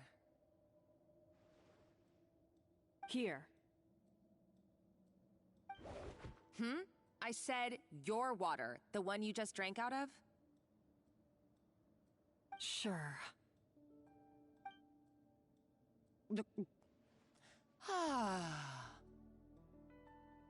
All those years slaving away under Escoffier, and then you. Today, it's finally paying off. Not only have I found the ruin that Savelli kept hidden, but I also get to boss you around like my little lapdog. Hey, go scout ahead for me. If we need to do any more blast tunneling, I want to know where to lay the explosives. Did you not hear me? Get going. Why don't you do it yourself? Oh, when did you learn to fight back?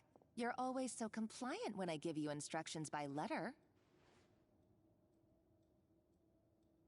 That's because you threatened to expose me for the Lumiline incident. I swear, if I'd known what you were planning, I'd never have...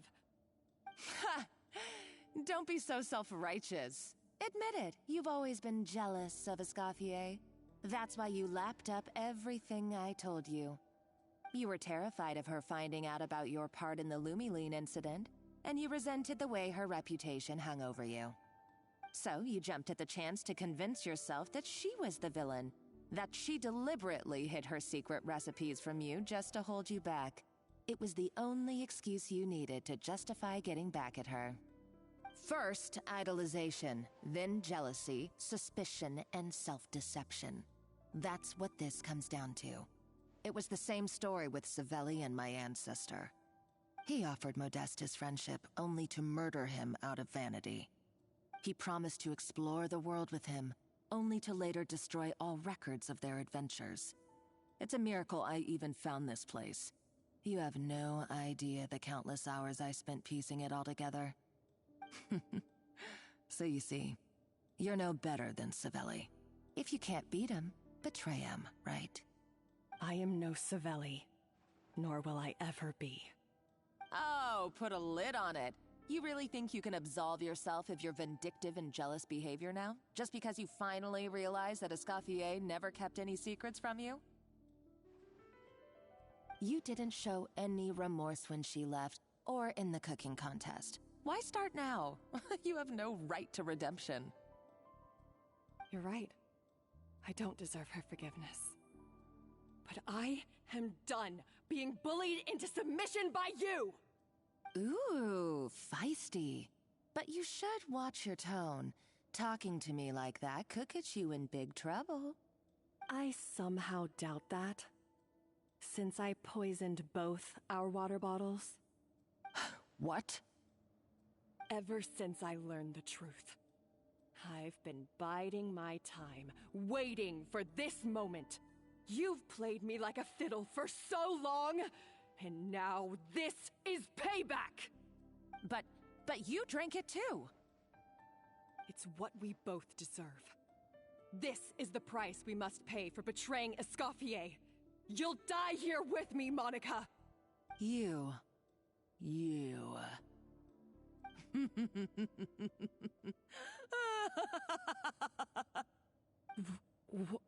What's so funny? Oh, you're too much. I thought I'd play along for a bit just to amuse myself. You gave a very rousing performance. I saw your dumb plan a mile off. There's no poison in these bottles, just clean, fresh water. No. Revenge is a dish best served cold, you know. Did you really think your half-baked plot would fool me? You're a lousy chef, and you make a lousy villain, too. A complete waste of space. No wonder you never amounted to anything. Everything I ever did was a failure. And now, I failed again, for the last time. Hey, why don't you try your hand at being a comedian in your next life? You got a good laugh out of me. But now the show's over. You should have just done like I asked, Savannah. All I wanted you to do was scout the ruins for me. But you had your chance, and now it's time to say goodbye. Stop right there! Let her go, Monica! We've got you surrounded! Escoffier? Ugh, looks like I'll have to keep you around for a little longer. You can't! Stay back if you want her alive! Escoffier and the Traveler. I can't take you both on in combat, but if you so much as flinch, I can end Savannah's life in a heartbeat. Monica, what are you hoping to achieve by this? You're about to commit murder, and for what? A recipe? A recipe? You chefs are all blinded by your myopic focus on kitchen affairs. Well, some of us actually have bigger fish to fry.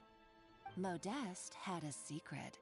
The truth behind his so-called genius, the je ne sais quoi factor in his Gâteau de Bourg, and it's right here in these ruins. Are you serious? You're here because of a Gâteau de Bourg obsession? You've gone completely mad! I couldn't care less about the cake itself. No, the real treasure is the secret ingredient that Modeste sourced from these ruins. He and Savelli were fools. A priceless treasure of Remoria in the palms of their hands, and they thought, ooh, this would go great in our cake mix. We're talking about a powerful stimulant that also sharpens the senses. That's no cooking ingredient. It's a groundbreaking drug.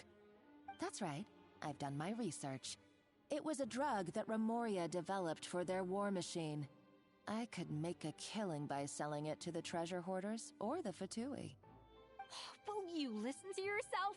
You're completely delusional. My eyes are wide open. Just wait till I get my hands on this treasure. You'll see what a fool you've been.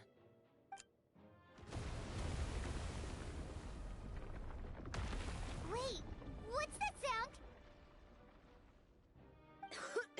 Just when I thought she couldn't get any crazier.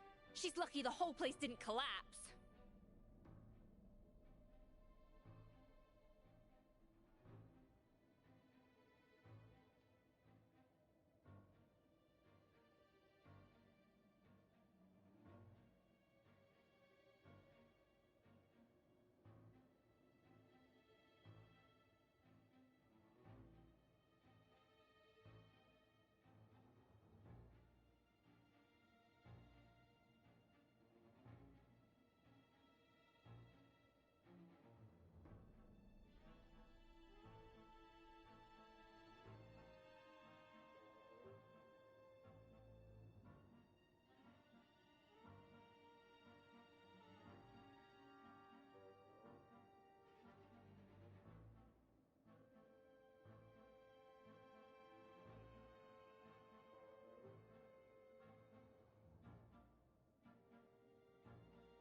Uh-oh!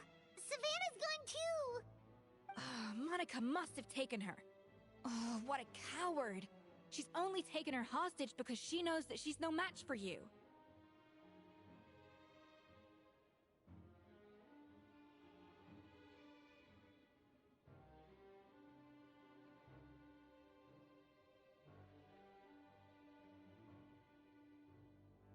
That's true. Oh, well, our path's been blocked, so let's look for another route.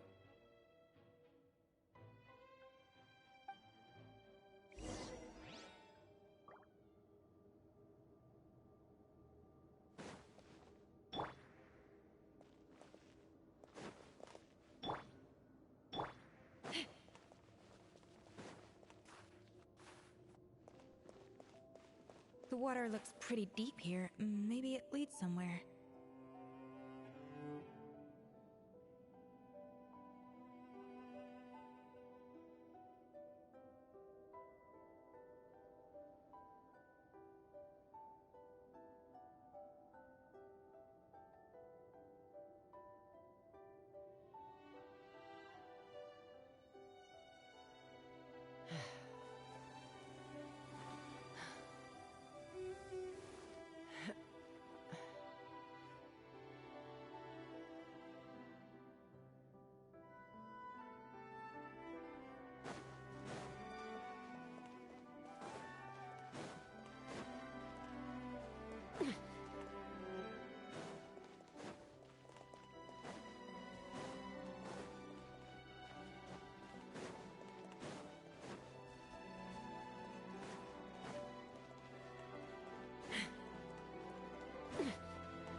They were probably awakened by the explosion just now. Alright, Knife Skills 101. Time for some rough chopping.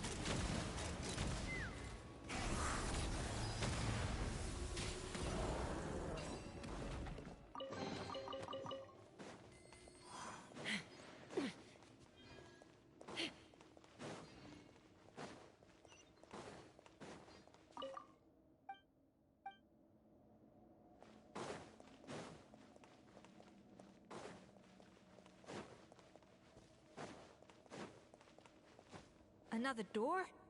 Guess we need to prepare another feast for our guests.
Know of any new orchestral pieces?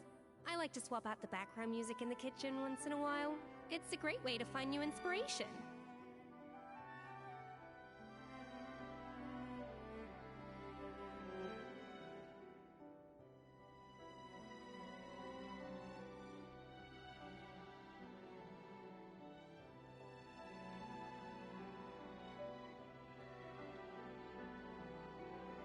Even the most unassuming ingredients can produce astounding flavor. But unlocking that potential takes a keen sense of smell, a refined palate, and an open mind.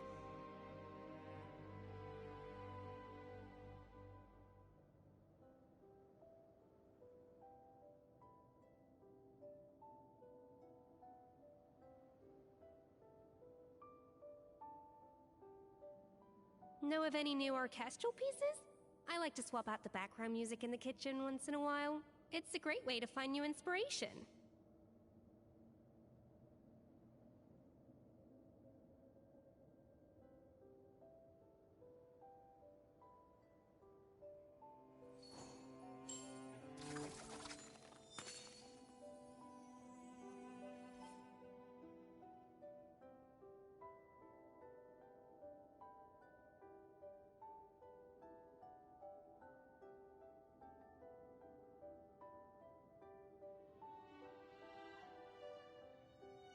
An important part of cooking is making sure the ingredients absorb the flavors in the dish. To that end, a chef must be able to wield a knife with the same level of precision as a surgeon. Practice makes perfect.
Even the most unassuming ingredients can produce astounding flavor. But unlocking that potential takes a keen sense of smell, a refined palate, and an open mind.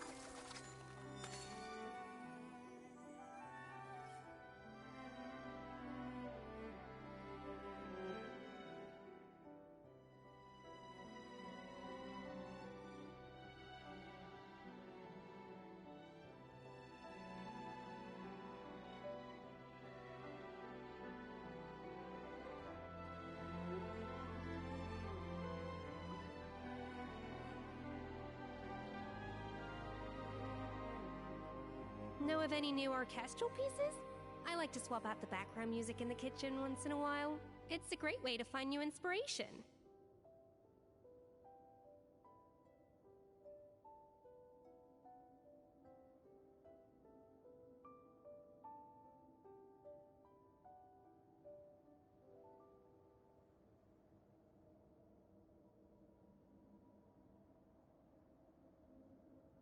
An important part of cooking is making sure the ingredients absorb the flavors in the dish. To that end, a chef must be able to wield a knife with the same level of precision as a surgeon. Practice makes perfect.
too much and they might not come back again. It seems to really like the texture of Rome maritime flowers.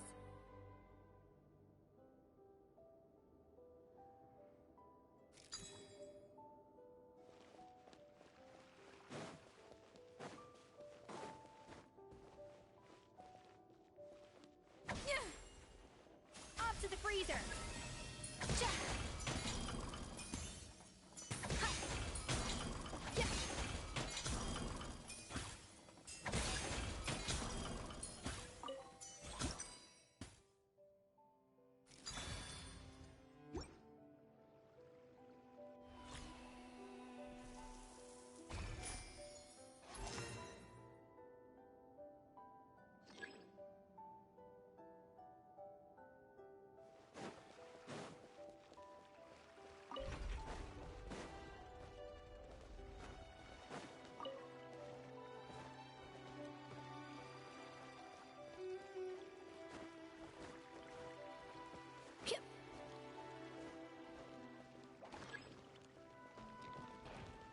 Let's fly! Open fire!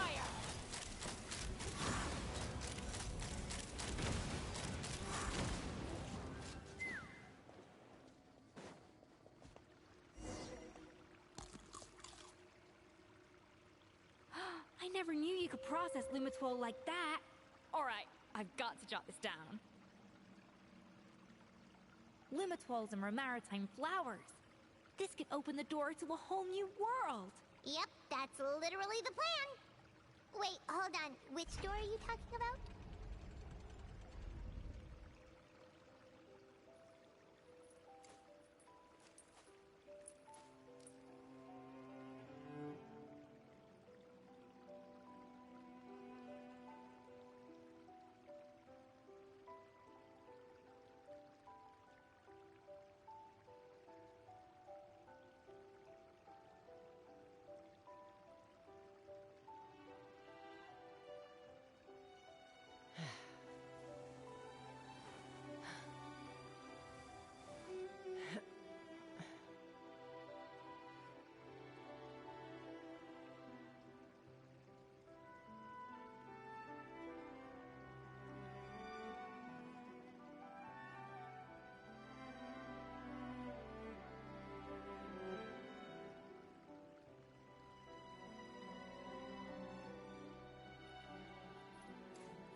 I'm a little out of practice these days. Any conflicts around? I'm in the mood for some peacemaking.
When you lose your way, gaining some altitude can bring some perspective.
Strange.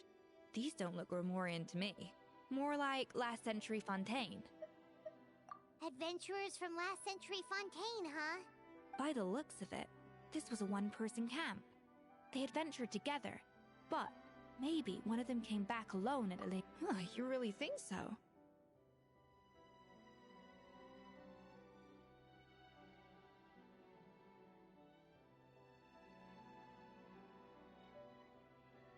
Trust our adventurer's instincts.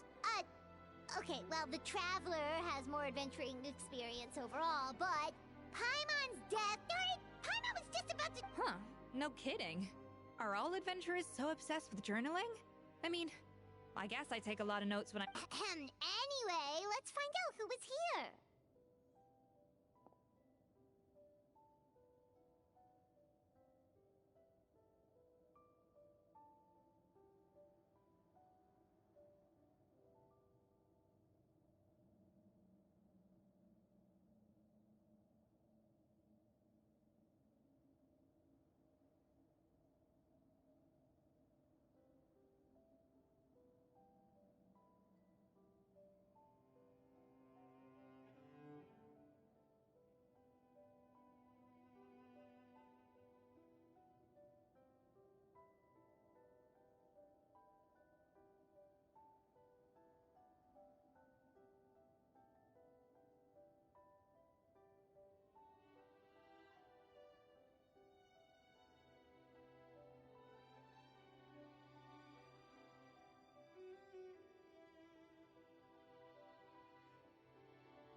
It's been years since I've left. It's exactly the way I remember it.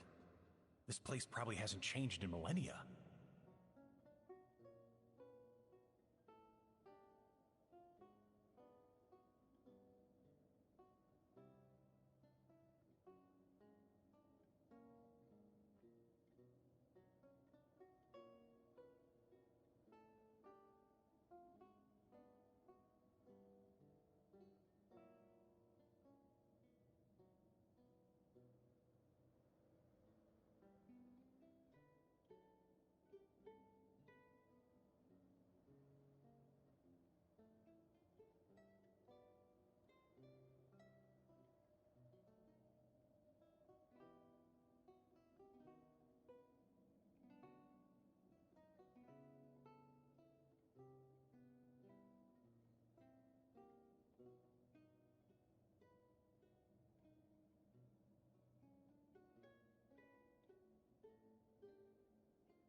Sadly, up above, on dry land, everything has changed.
The treasure of remorse. Our limited stock of the substance meant that the gâteau could only be produced on a small scale.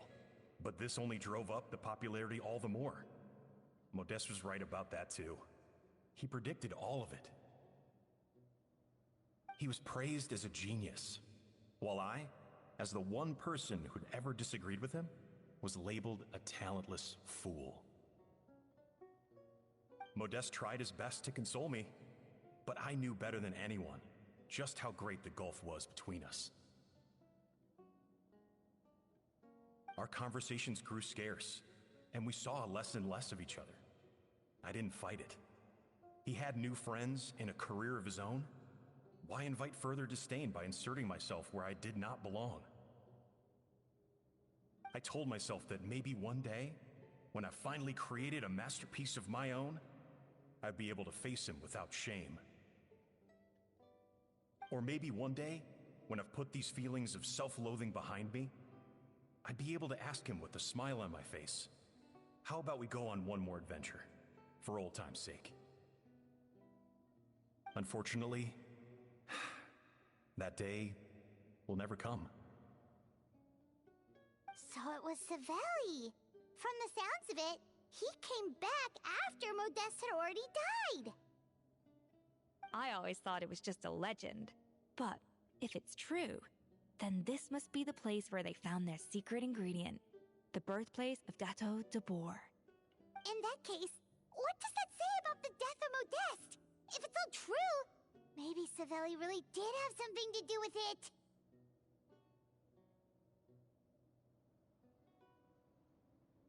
The taste of Gâteau de Bourg has changed. Modeste was convinced of this, even though everyone swore they couldn't tell. Being the perfectionist that he was, he refused to accept even the slightest flaw in his work. He stopped all sales of the product, locked himself away in the kitchen, and worked day and night, vowing to find out where he had gone wrong. But as he baked and taste tested over and over again, he found he only strayed further and further from the original taste. It was only when he was sipping on coffee one day and realized he could not taste the bitterness that the truth finally dawned on him. What had changed was not the gâteau, but his sense of taste. The treasure of Remoria stimulates the senses, taste included, and invigorates the spirit. In the short term, it offers people the ultimate gourmet experience, but in the long term, it dulls their senses entirely. In hindsight, it made perfect sense. After all, why would a culture that sought liberation from the constraints of their bodies care for the loss of their senses? But we realized it too late. We were just too late. Over the course of his many culinary experiments, Modeste exhausted the remaining supply of the treasure of Remoria. He consumed it all himself. The finest culinary talent of his generation now faced a future in which he would never be able to taste anything ever again. Finally, in despair, he took his own life. And because we had become estranged, I could not be there to stop him, to offer some words of comfort, or even to say goodbye. Yet despite everything, he sent me his final letter. The treasure of Remoria? Guess Monica was really onto something. It really was a kind of drug. So, Modeste chose to end his own life. Then, why all the rumors that Savelli murdered him? Also, neither the Codex nor any other contemporary records make any mention of the treasure of Remoria. It's almost as if someone deliberately erased it from history. Modeste told me everything in his final letter. His was a tale of how even a genius could fail, and how much more devastating it is when it happens. Did he hope I would gain some personal catharsis from knowing the truth? Or maybe he wished for me to warn the public about the dangers of Gâteau de Bourg, proving that I had been right all along. But if the public ever learned how Modeste's greatest triumph became his undoing, his fall from grace would be swift and merciless. 1 minute a genius, the next a joke. It would surely spell the end for his restaurant too. What would be his legacy then? How would future generations view everything we built together? I fear the scorn I have faced these last years would pale in comparison to the scorn shown to him by the history books. I cannot let that come to pass. I will do what I must to protect his name. It will mean tampering with his notes to remove the damning details, leaving mere fragments of our story behind. It may lead his family to suspect me of having a hand in his demise. But if that's the price of destroying all evidence of my crimes, then so be it. I would rather the world believe a tale of genius and jealousy than see his reputation in tatters. The final loose end is the evidence here, at the bottom of the sea.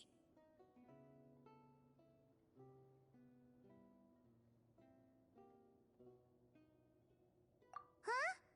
What's wrong? Didn't we say Savannah should be safe for now? So we thought, but if Monica finds out what happened to the treasure, there's no telling what she might do.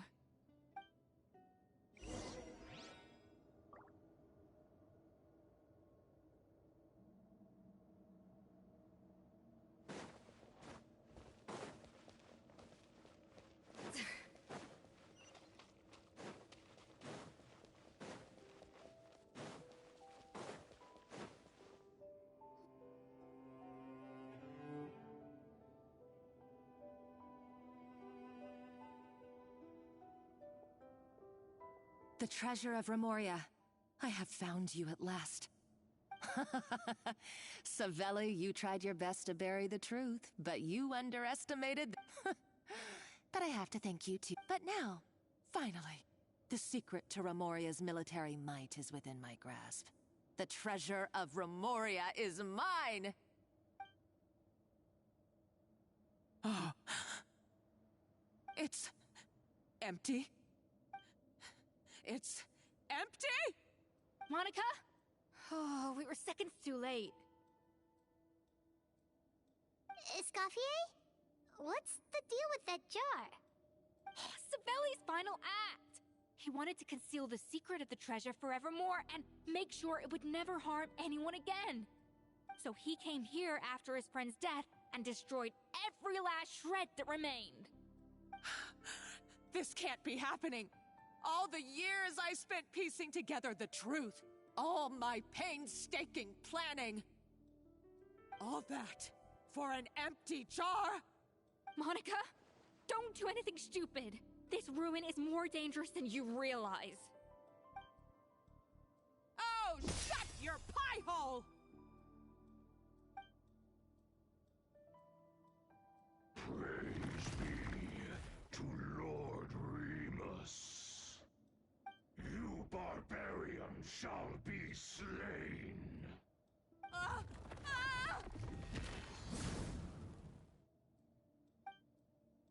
She's a nutcase!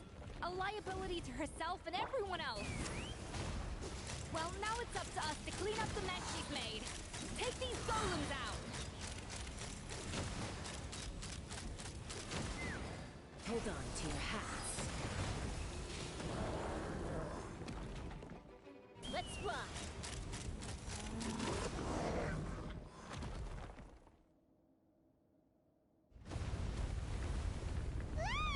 Why is this place still shaking?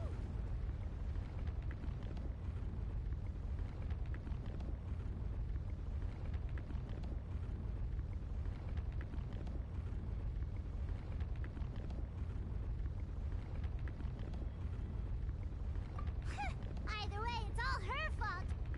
Enough chit-chat. Let's get out of here, Traveler Escoffier, come on! Okay, I'm coming. Huh? Oh, no you don't. If I can't get what I want, neither will any of you. I've got nothing to show for my life's work so far.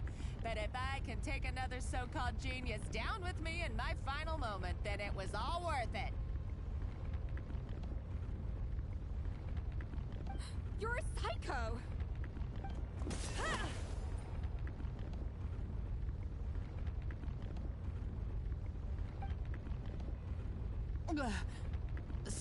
Savannah? When did you wake up?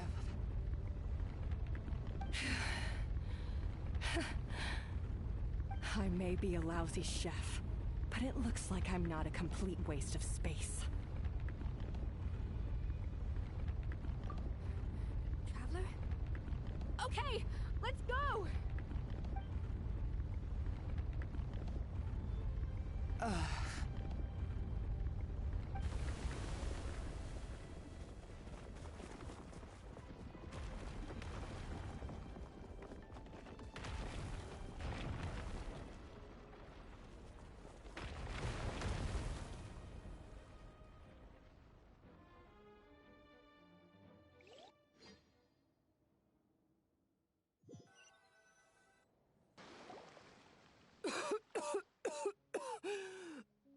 Escoffier!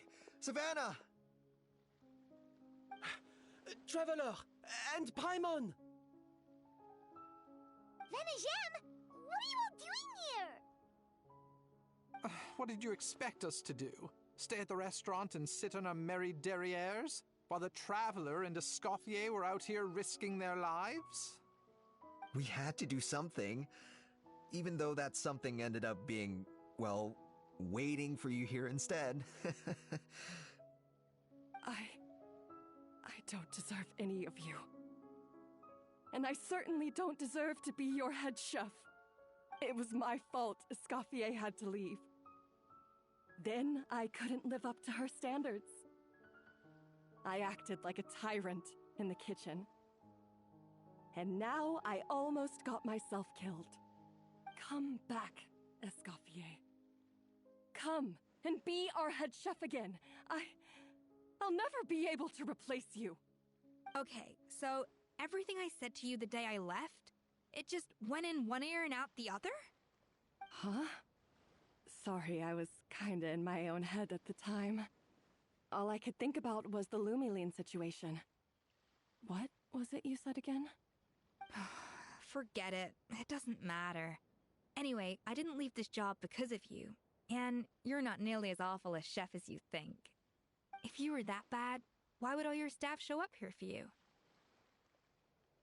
Escoffier's right. Sure, you nitpick our work and get us to do things over a lot. But when it comes down to it, you're the one who's always doing whatever it takes to make sure the customers get served on time, every time. Things were pretty rough after Escoffier left, and Savannah's the only reason we've been able to make it through. Our customers know that Escoffier doesn't work for us anymore. But the fact is, they keep coming back. If that's not an endorsement of your work, I don't know what is. At the end of the day, we're all human, and we all make mistakes. All we can do is recognize where we get it wrong and do our best to improve. That's all that's humanly possible. No, I get what you're saying, but what I did to Firmin and to Escoffier, it's unforgivable. Well, about that, there's someone else here to see you, Chef. It's been a while, Chef Savannah. Firmin? I'm so sorry. I put far too much pressure on you. And the way I stubbornly refused to go and see you after you fell ill. There's no excuse. But I'm too late, aren't I? The damage is done. I heard that you can't even hold a kitchen knife anymore. Actually, I think I'm going to be just fine. Huh? We thought Firmin's problem was purely psychological in nature. But after the threat letter came to light, it got Firmin thinking. And then he remembered the tea that Monica used to give him every night. And as it turns out, she was lacing it with Lumiline the whole time. No way! Doesn't that cause nerve damage? It can. High doses pose a risk of serious nervous and sensory complications. But if you calculate the dosage carefully, you can control the extent of its effects. A small dose might simply make a person more emotional, whether that mean more fragile or More hot-tempered? No wonder it seemed like you'd lost your edge. I asked my friends at the Fontaine Research Institute about it. They said that with the low dose I was taking, the risks are pretty small. They also fixed me up with some meds and said I should recover in no time.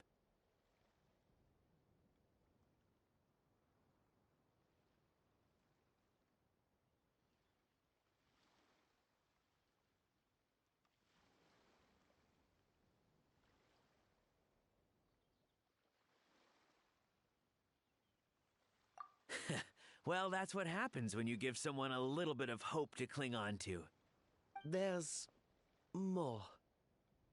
We believe that Firma was likely not Monika's only victim.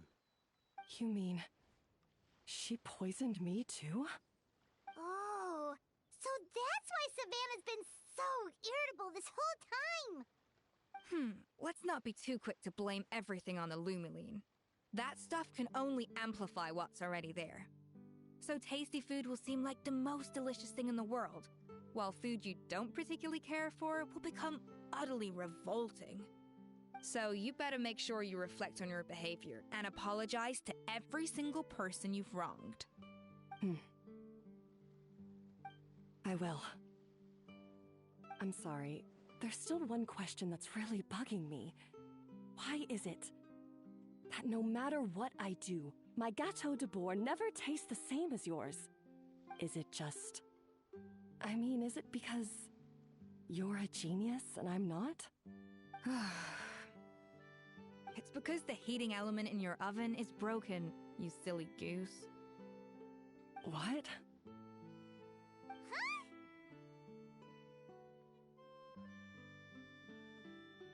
I felt like something was off during the cooking contest. Once I got around to checking all the equipment, I noticed it right away. There was a half-degree discrepancy between the temperature setting and the actual temperature.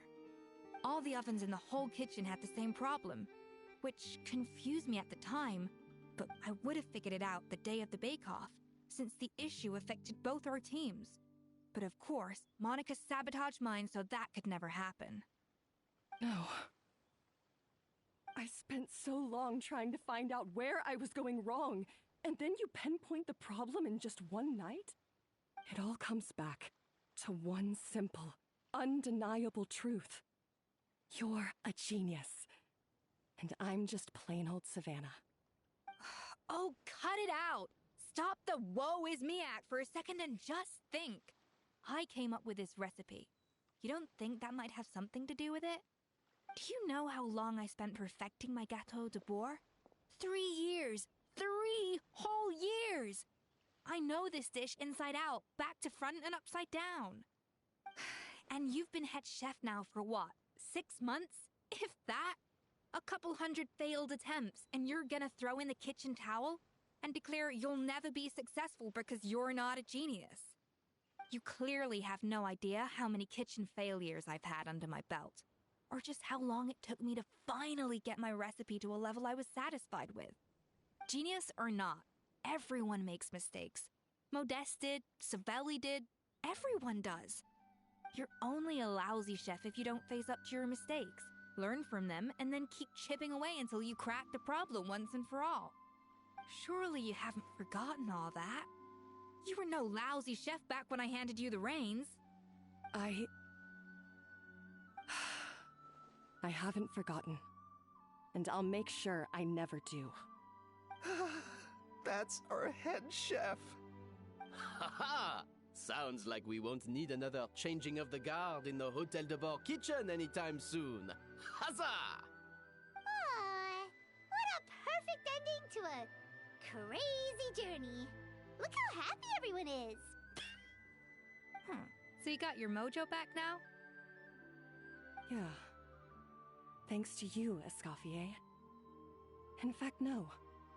Thanks to all of you. Aw, friends again. So nice to see them finally settle their beef.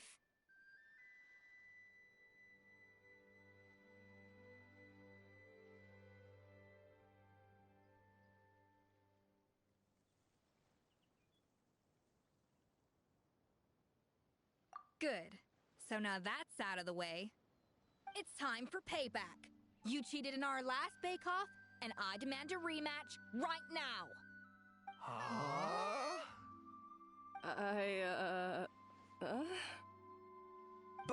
But that was mostly Monica's fault, wasn't it? Right. And also, does it have to be right now? Savannah's only just got her mojo back, and you barely escaped from a death trap. No excuses. This is a cooking contest between two top chefs, and nothing will stand in its way. So grab your spatula and get ready, because this rematch is happening today. Right now, this instant. Hey! So, this whole time you were salty about losing? The second cooking contest commences now! This time, no more games, and no holding back!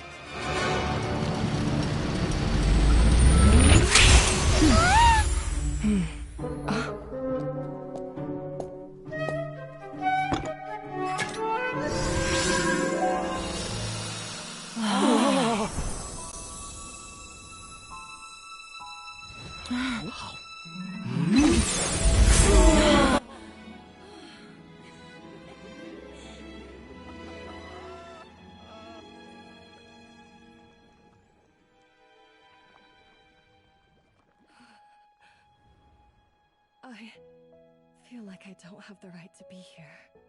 Hey, what are you so afraid of? You can't unbake it now. And if you don't serve it, then good or bad, you'll never find out how to improve. If you're too scared to fail, you'll never know what real success tastes like. So? Embrace your failure. Taste it. Digest it. That's the way to success. I don't know. Sounds like it's easier said than done. I'll do it.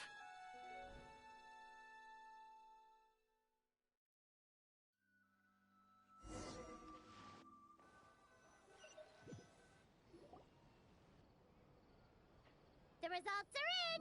A landslide victory for Escoffier! Quite rightly, too.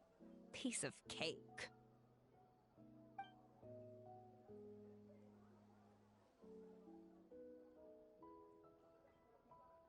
Oh yeah, look at that!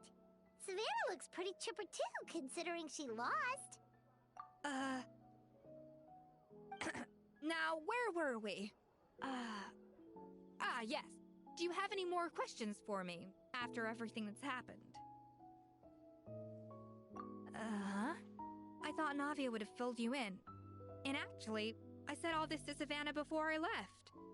Although, as we saw, I don't think any of it sank in. I had two reasons for leaving. One was the food safety incident, of course, but the other was that the Hotel de Boer had reached a point where it didn't need me anymore. So I decided to step down and look for new opportunities to improve myself. Improve how? Well, a while back, I got to know a fellow chef from Liyue, and in her, I saw so many new possibilities. She has that same adventurous spirit that Modeste and Sibeli had in their youth. Slime mucus, lizard tails. With her, nothing's off the table. There's a whole world of new flavors out there waiting to be explored, hiding away in ingredients we overlook. Case in point, remember those Romaritime flowers down in the ruins? I used them in the cooking contest just now. Did you taste the difference? What? Paimon didn't notice at all! Half of the art of cooking is dissecting the recipes of previous chefs and figuring out the exact constellation of elements that gave their work its signature taste. And the other half, it lies in freeing yourself from the confines of the kitchen. You've got to go out and explore the endless possibilities out there. Uh-oh. Paimon's suddenly not sure she wants to try your... Don't worry, it's not gonna be a free-for-all like in Modeste's time. Before I put anything into my food, I'll obviously do my research, make sure it doesn't contain any harmful substances. In the meantime, take this. It's a recipe for Petit Gâteau de Bourg revised version. I tweaked it to suit your needs as busy adventurers. Hope you enjoy, and remember, feedback is always welcome. All right! So, do you ever see yourself returning to Hotel de Bourg? Oh, of course. I've already promised Vanish M that I'll come back and... You know, Paimon's still a little disappointed that we never got to see the treasure of Remoria. Surely Monica wouldn't have gotten drawn in so deeply if it wasn't for all the mystery surrounding the original Gâteau de Bourg. She practically dedicated her life to finding the lost... Since you mentioned the treasure, between Modeste's writings and what we saw in those ruins, I think I may have figured out the truth. The so-called treasure of Remoria was most likely a substance that the Remorians extracted from Lumitoiles, better known to us as Lumiline. Huh? So then, why all the hype back in the early days of Gâteau de Bourg? Don't forget, it was a very different era. We could barely even refine sugar back then, so desserts were very much in their infancy. In a world of bland food, it's no wonder that the first thing to really excite people's taste buds took the world by storm. And as for the Lumiline, it may well have been somewhat valuable in ancient times. But these days, it's just another drug from the Fontaine Research Institute. Even if Savelli hadn't destroyed it all, I doubt it would be worth that much these days. So after all that, there was nothing in those ruins but worthless junk. Feels strange to say it, but Paimon almost feels sorry for Monica. She sacrificed it all only to get nothing. Hey! Huh? Navia? You just got back from that underwater ruin, right? Well, check it out. They ran a special issue. Did you see anything like this down there? Freshly unearthed from the ruins of Remoria. A magnificent jar thought to be over 1,000 years old. Experts say it has immense artistic and historical value. It could be worth an absolute fortune. Wait, isn't that the jar they used to hold the treasure? If only it was still in one piece. Some butterfingers must have dropped it or something. It's such a shame.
Partner Roulette?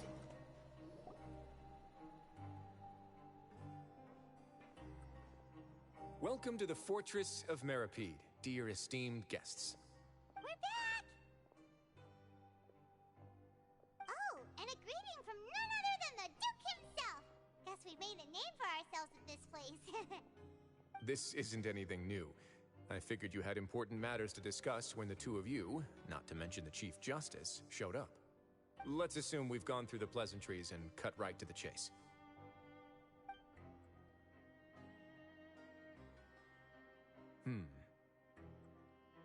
I do remember a thing or two about Domenico. He once attempted to round up the other inmates and instigate a protest. Who does this guy think he is? Paimon hopes nothing came of it. He once attempted to, I said, meaning that it was over before it even started. And now he's threatening Melazines, is he? To be honest, Domenico doesn't seem like much of a conspirator. The fact that the three of you bothered to personally investigate raises a flag. Is there something else going on behind the scenes here? He's got the same concerns we do. I am concerned about this incident because something similar has occurred in the past. I wish to meet Domenico in person and have my questions answered. That's an easy one. Let me think. I think he's at... Oh, did I hear someone say Melazine? What happened? Siegeween!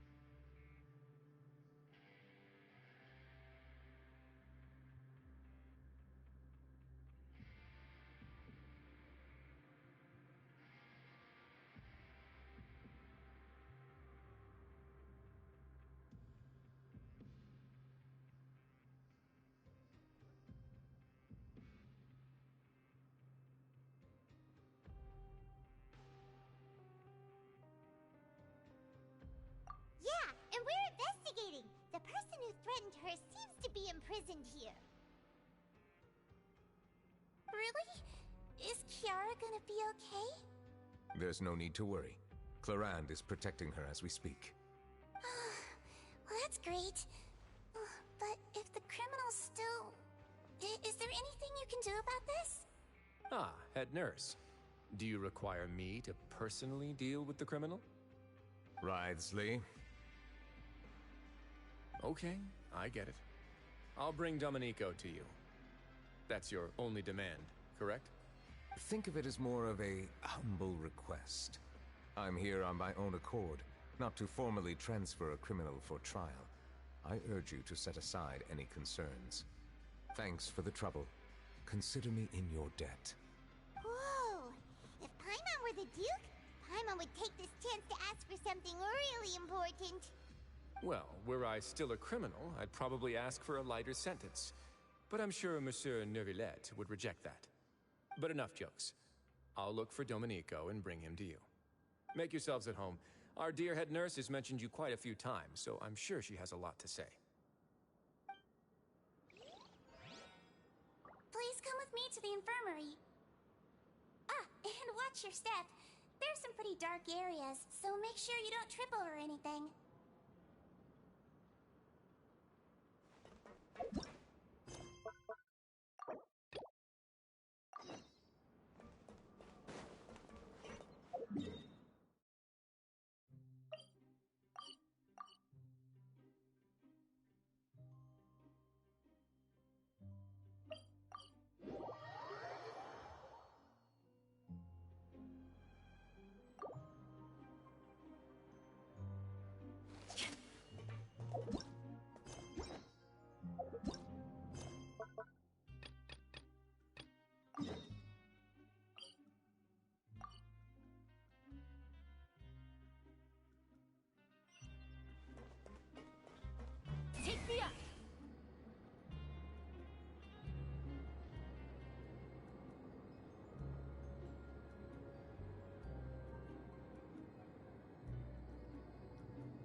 here for a moment. Oh, and would anyone like anything to drink? Paimon's not that thirsty, but thanks anyway. Thirst is a warning sign that you're dehydrated, which means you have to drink up even before that. I'll bring you some tea. I'm sure you'll have a lot to talk about.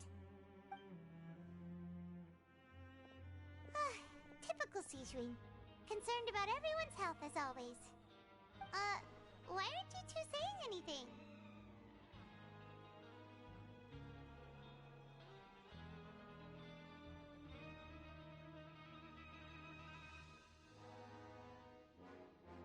You noticed them too. The badges they wore on their chests looked quite familiar. Familiar? Paimon didn't even realize they were wearing them. But if both of you say so, let's go ask them about it.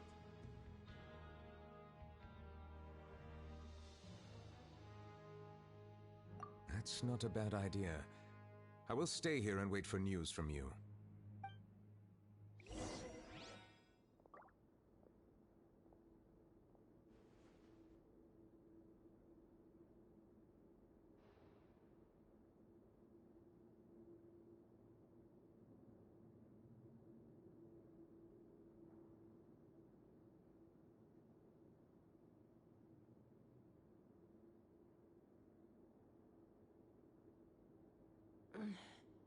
I'm a little out of practice these days. Any conflicts around? I'm in the mood for some peacemaking.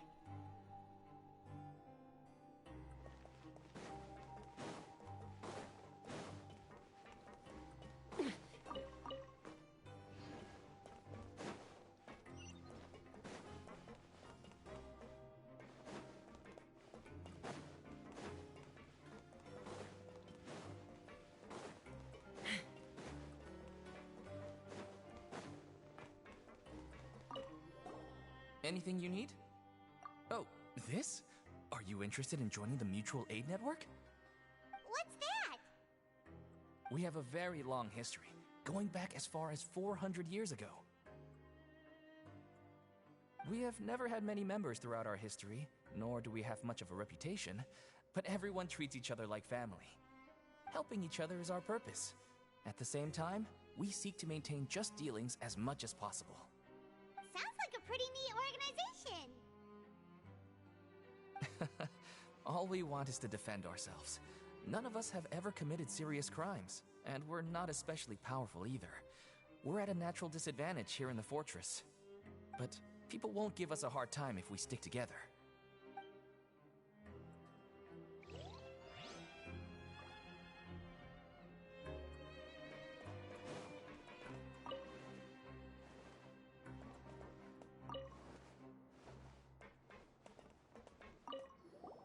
Interested in joining the Mutual Aid Network? If you'd like to learn more, here's our flyer.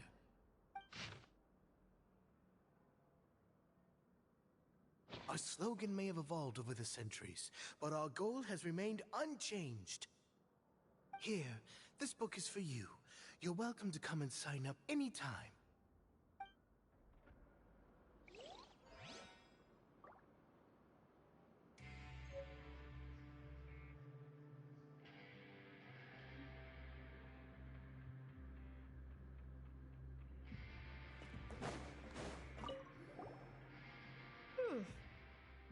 You two look kind of familiar.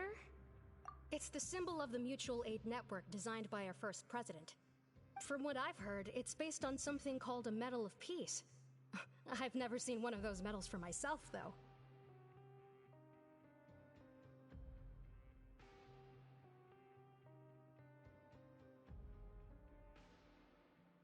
The first president of our network was an amazing person. Powerful as he was, he never used his strength against anyone. He encouraged the weaker criminals to stick together and look out for each other. All of us have a lot of respect for him. We should have gathered enough information. Let's head back and talk to Neuvillette.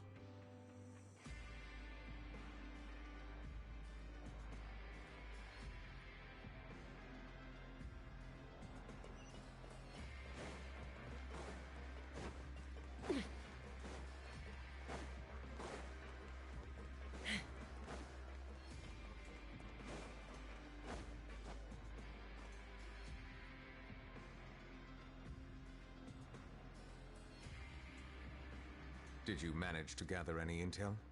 Mm-hmm. The people who wore the badges belong to an organization called the Mutual Aid Network.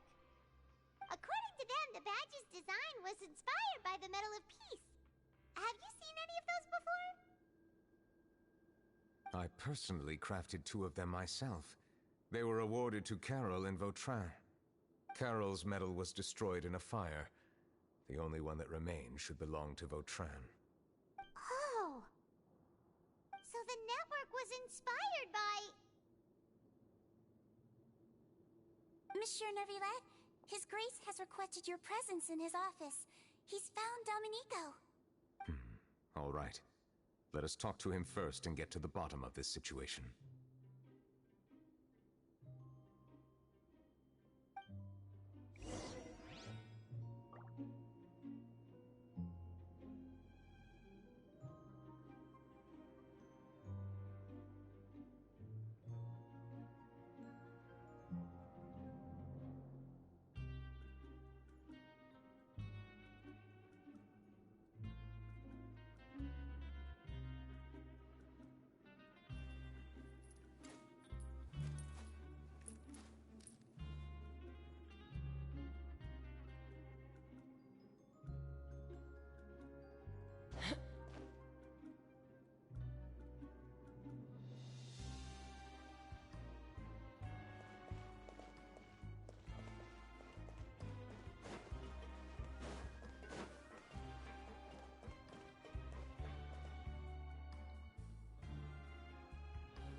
I'd have lost myself long ago if I allowed myself to be led by the whispers of the abyss.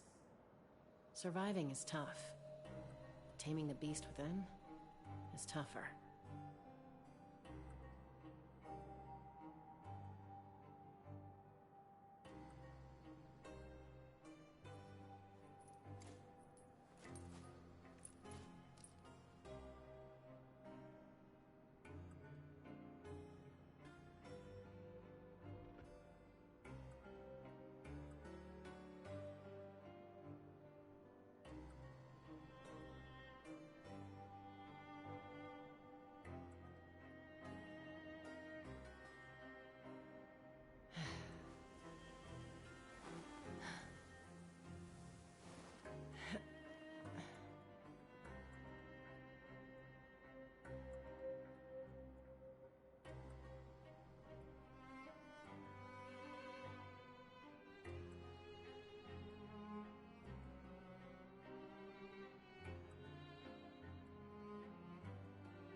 When you lose your way, gaining some altitude can bring some perspective.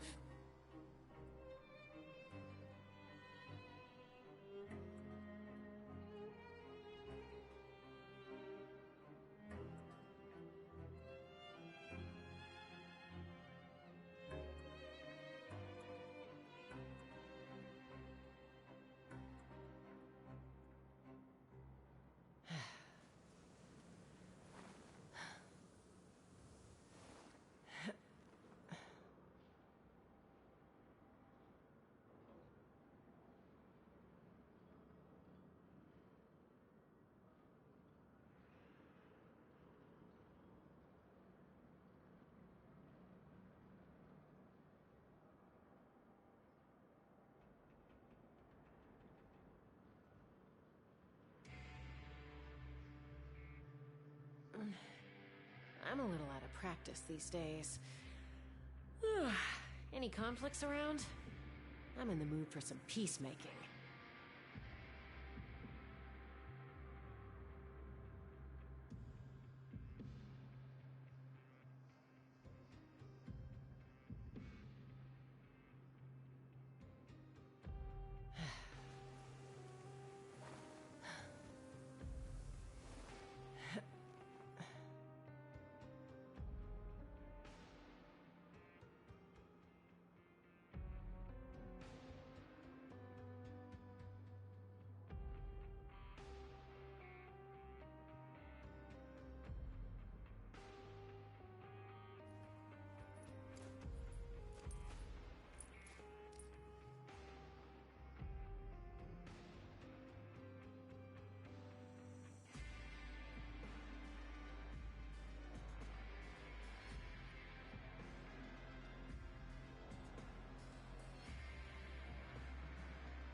I'd have lost myself long ago if I allowed myself to be led by the whispers of the abyss.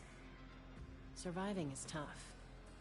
Taming the beast within is tougher.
I'm a little out of practice these days. Any conflicts around? I'm in the mood for some peacemaking.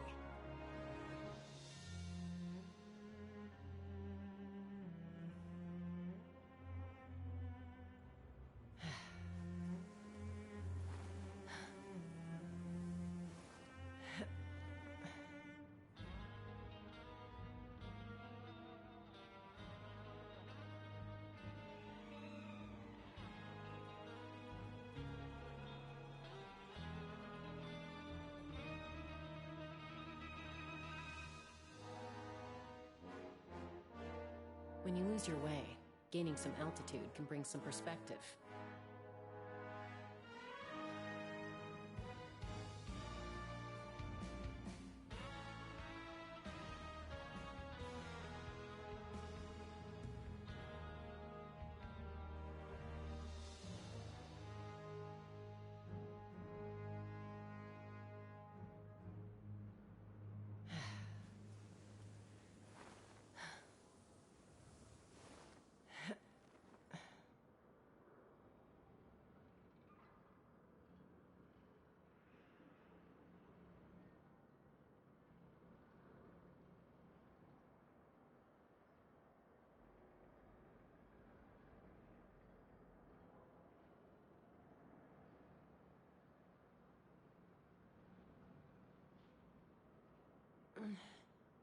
I'm a little out of practice these days.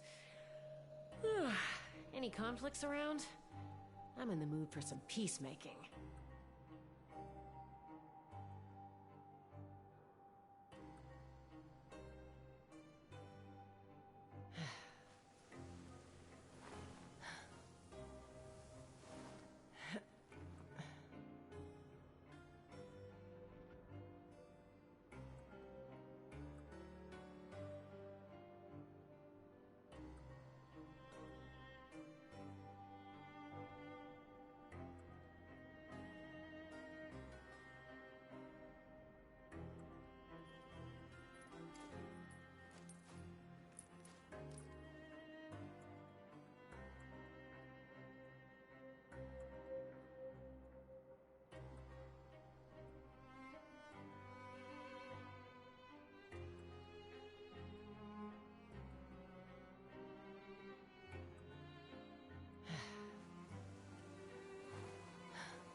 I'd have lost myself long ago if I allowed myself to be led by the whispers of the abyss. Surviving is tough, but taming the beast within is tougher.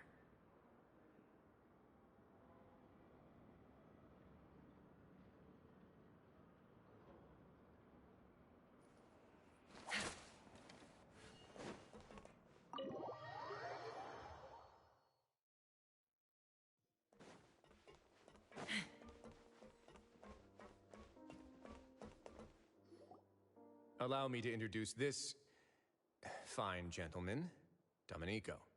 Why don't you explain everything to him? Neuvillette? What do you want? What are you gonna do? Kill me? Calm down. I merely want to ask you a few questions. Was it your idea to send that letter to a Melusine?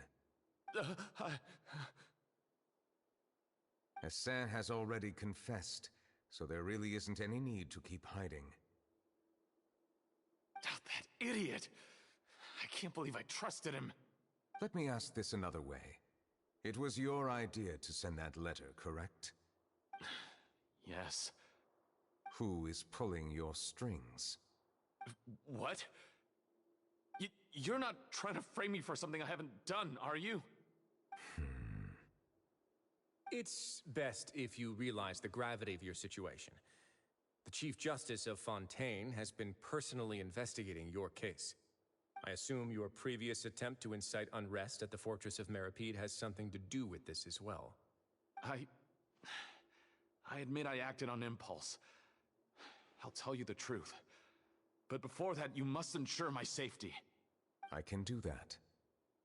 You see, we're all reasonable people here. I only intended to do some small business at first. Someone contacted me about delivering some goods and promised me a generous sum of more in return. After making a few trips, I was suddenly approached by the Marechaussee Phantom. They accused me of smuggling prohibited items, and I was put on trial. But I refused to accept any of that. The ignorant can be rightfully absolved from guilt, right? Well, I suspect that someone got me locked up here so they could get their hands on my goods.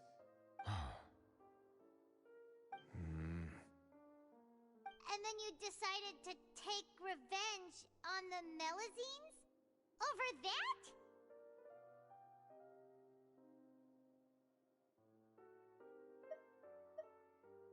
My initial target was Neuvillette. Everyone in the Fortress of Meripede was declared guilty by him after all. So they must more or less hold a grudge against him, right? If I could get them to strike back. But for some reason, no one wanted to team up with me. That mutual aid network in particular. What did those nobodies even gain from trying to challenge me? Seriously. In the end, I had to redirect my focus onto Melusines to salvage things. I recall that Kiara was the one who confiscated my goods for inspection. So I asked one of the more approachable guards to send a letter, claiming that I meant to contact my family. But the letter was in fact addressed to Essa. I requested that he write a threat letter to Kiara and force her to resign from the Marechaussee Phantom. Am I to assume that the claims you've made are your own thoughts? Have you been in contact with any suspicious people recently? No. Is it true that all members involved in the smuggling scandal have been caught? Yes. And that's all I know.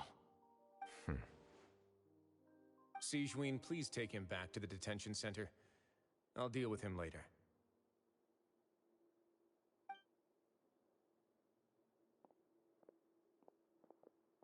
So, Monsieur Neuvillette, you were concerned that there might be a shadowy faction looking to capitalize on the delicate situation with the Melusines to stir up greater chaos?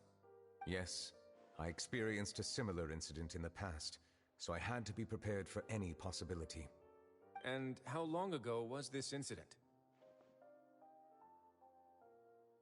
More than 400 years. You might be overthinking this.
I am undeserving of such. It isn't anything special or worthy of praise. It is unnecessary to hold me in such high regard.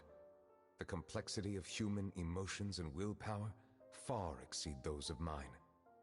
As a matter of fact, I believe that you are the ones who deserve my respect. There's no need to be so modest. The current state of affairs says it all. You're no longer that outsider you were before. Even if you wished to investigate something on your own, many would take— I must say that you've made a fair point. Thank you for clearing my doubts. Now that the case has been settled, I should get going. Huh? You're leaving? And so soon, too? Why not stay for a cup of tea? Thank you for the offer, but I know how this place works all too well. While some are here to redeem themselves, there will inevitably be those who harbor resentment towards me. The less time I spend here, the better. My presence could very well result in an unwanted disturbance. In that case, I'll have to insist. I still have 2 more things to say. Please, go ahead. The first is about the guard who helped Domenico send that letter. I know of what you speak. The guard was indeed deployed from the Palais Memornia's staff. However, as I mentioned earlier, I visited today on personal business. Therefore, I leave that matter in your hands. Well, that makes things a lot easier.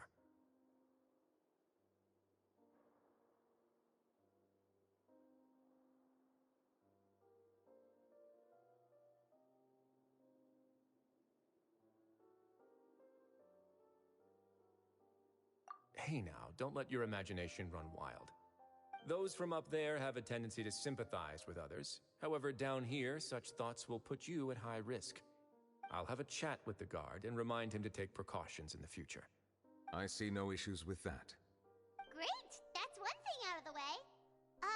What's the other thing you wanted to say? The other thing was born from my own sense of curiosity. Now, I've heard that you investigated the mutual aid network. Is that right? Yep. Neverlet thought their badges looked familiar. I noticed the small gang as well when I first took over the Fortress of Meripede. They were not great in number, but every member always made sure to stand up for what was right. I've looked into their founder, Vautrin, who once stood trial and was sentenced to imprisonment in the fortress. According to existing documentation, Vautrin remained disciplined throughout his imprisonment. He had never once engaged in physical or verbal aggression.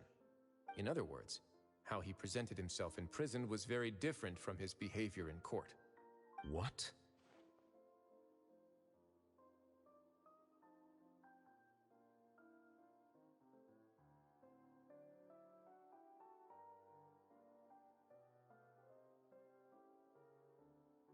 During his trial, I could sense that his feelings were complicated. He appeared to be full of resentment, and I believe he had every right to feel that way. Perhaps he had been putting on an act. An act? Neuvillette and Vautrin had a close relationship as superior and subordinate. Vautrin must have known that the Chief Justice would make an impartial judgment. Thus, the more resentment he displayed, the clearer it would be to those present that you were upholding justice. And to those who had been sitting on the fence, Vautrin's act was a very meaningful one. That's all from me. Does anyone else have anything to say? Now's your chance. I don't have anything to say. Apart from expressing my gratitude, that is. Well then, let us head back. No need to see us off.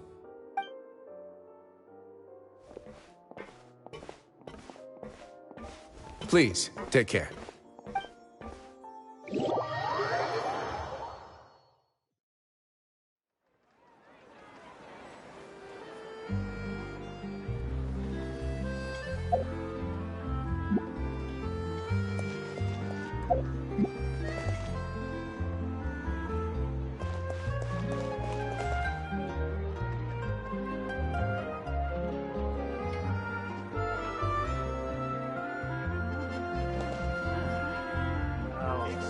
There'll be an extra few.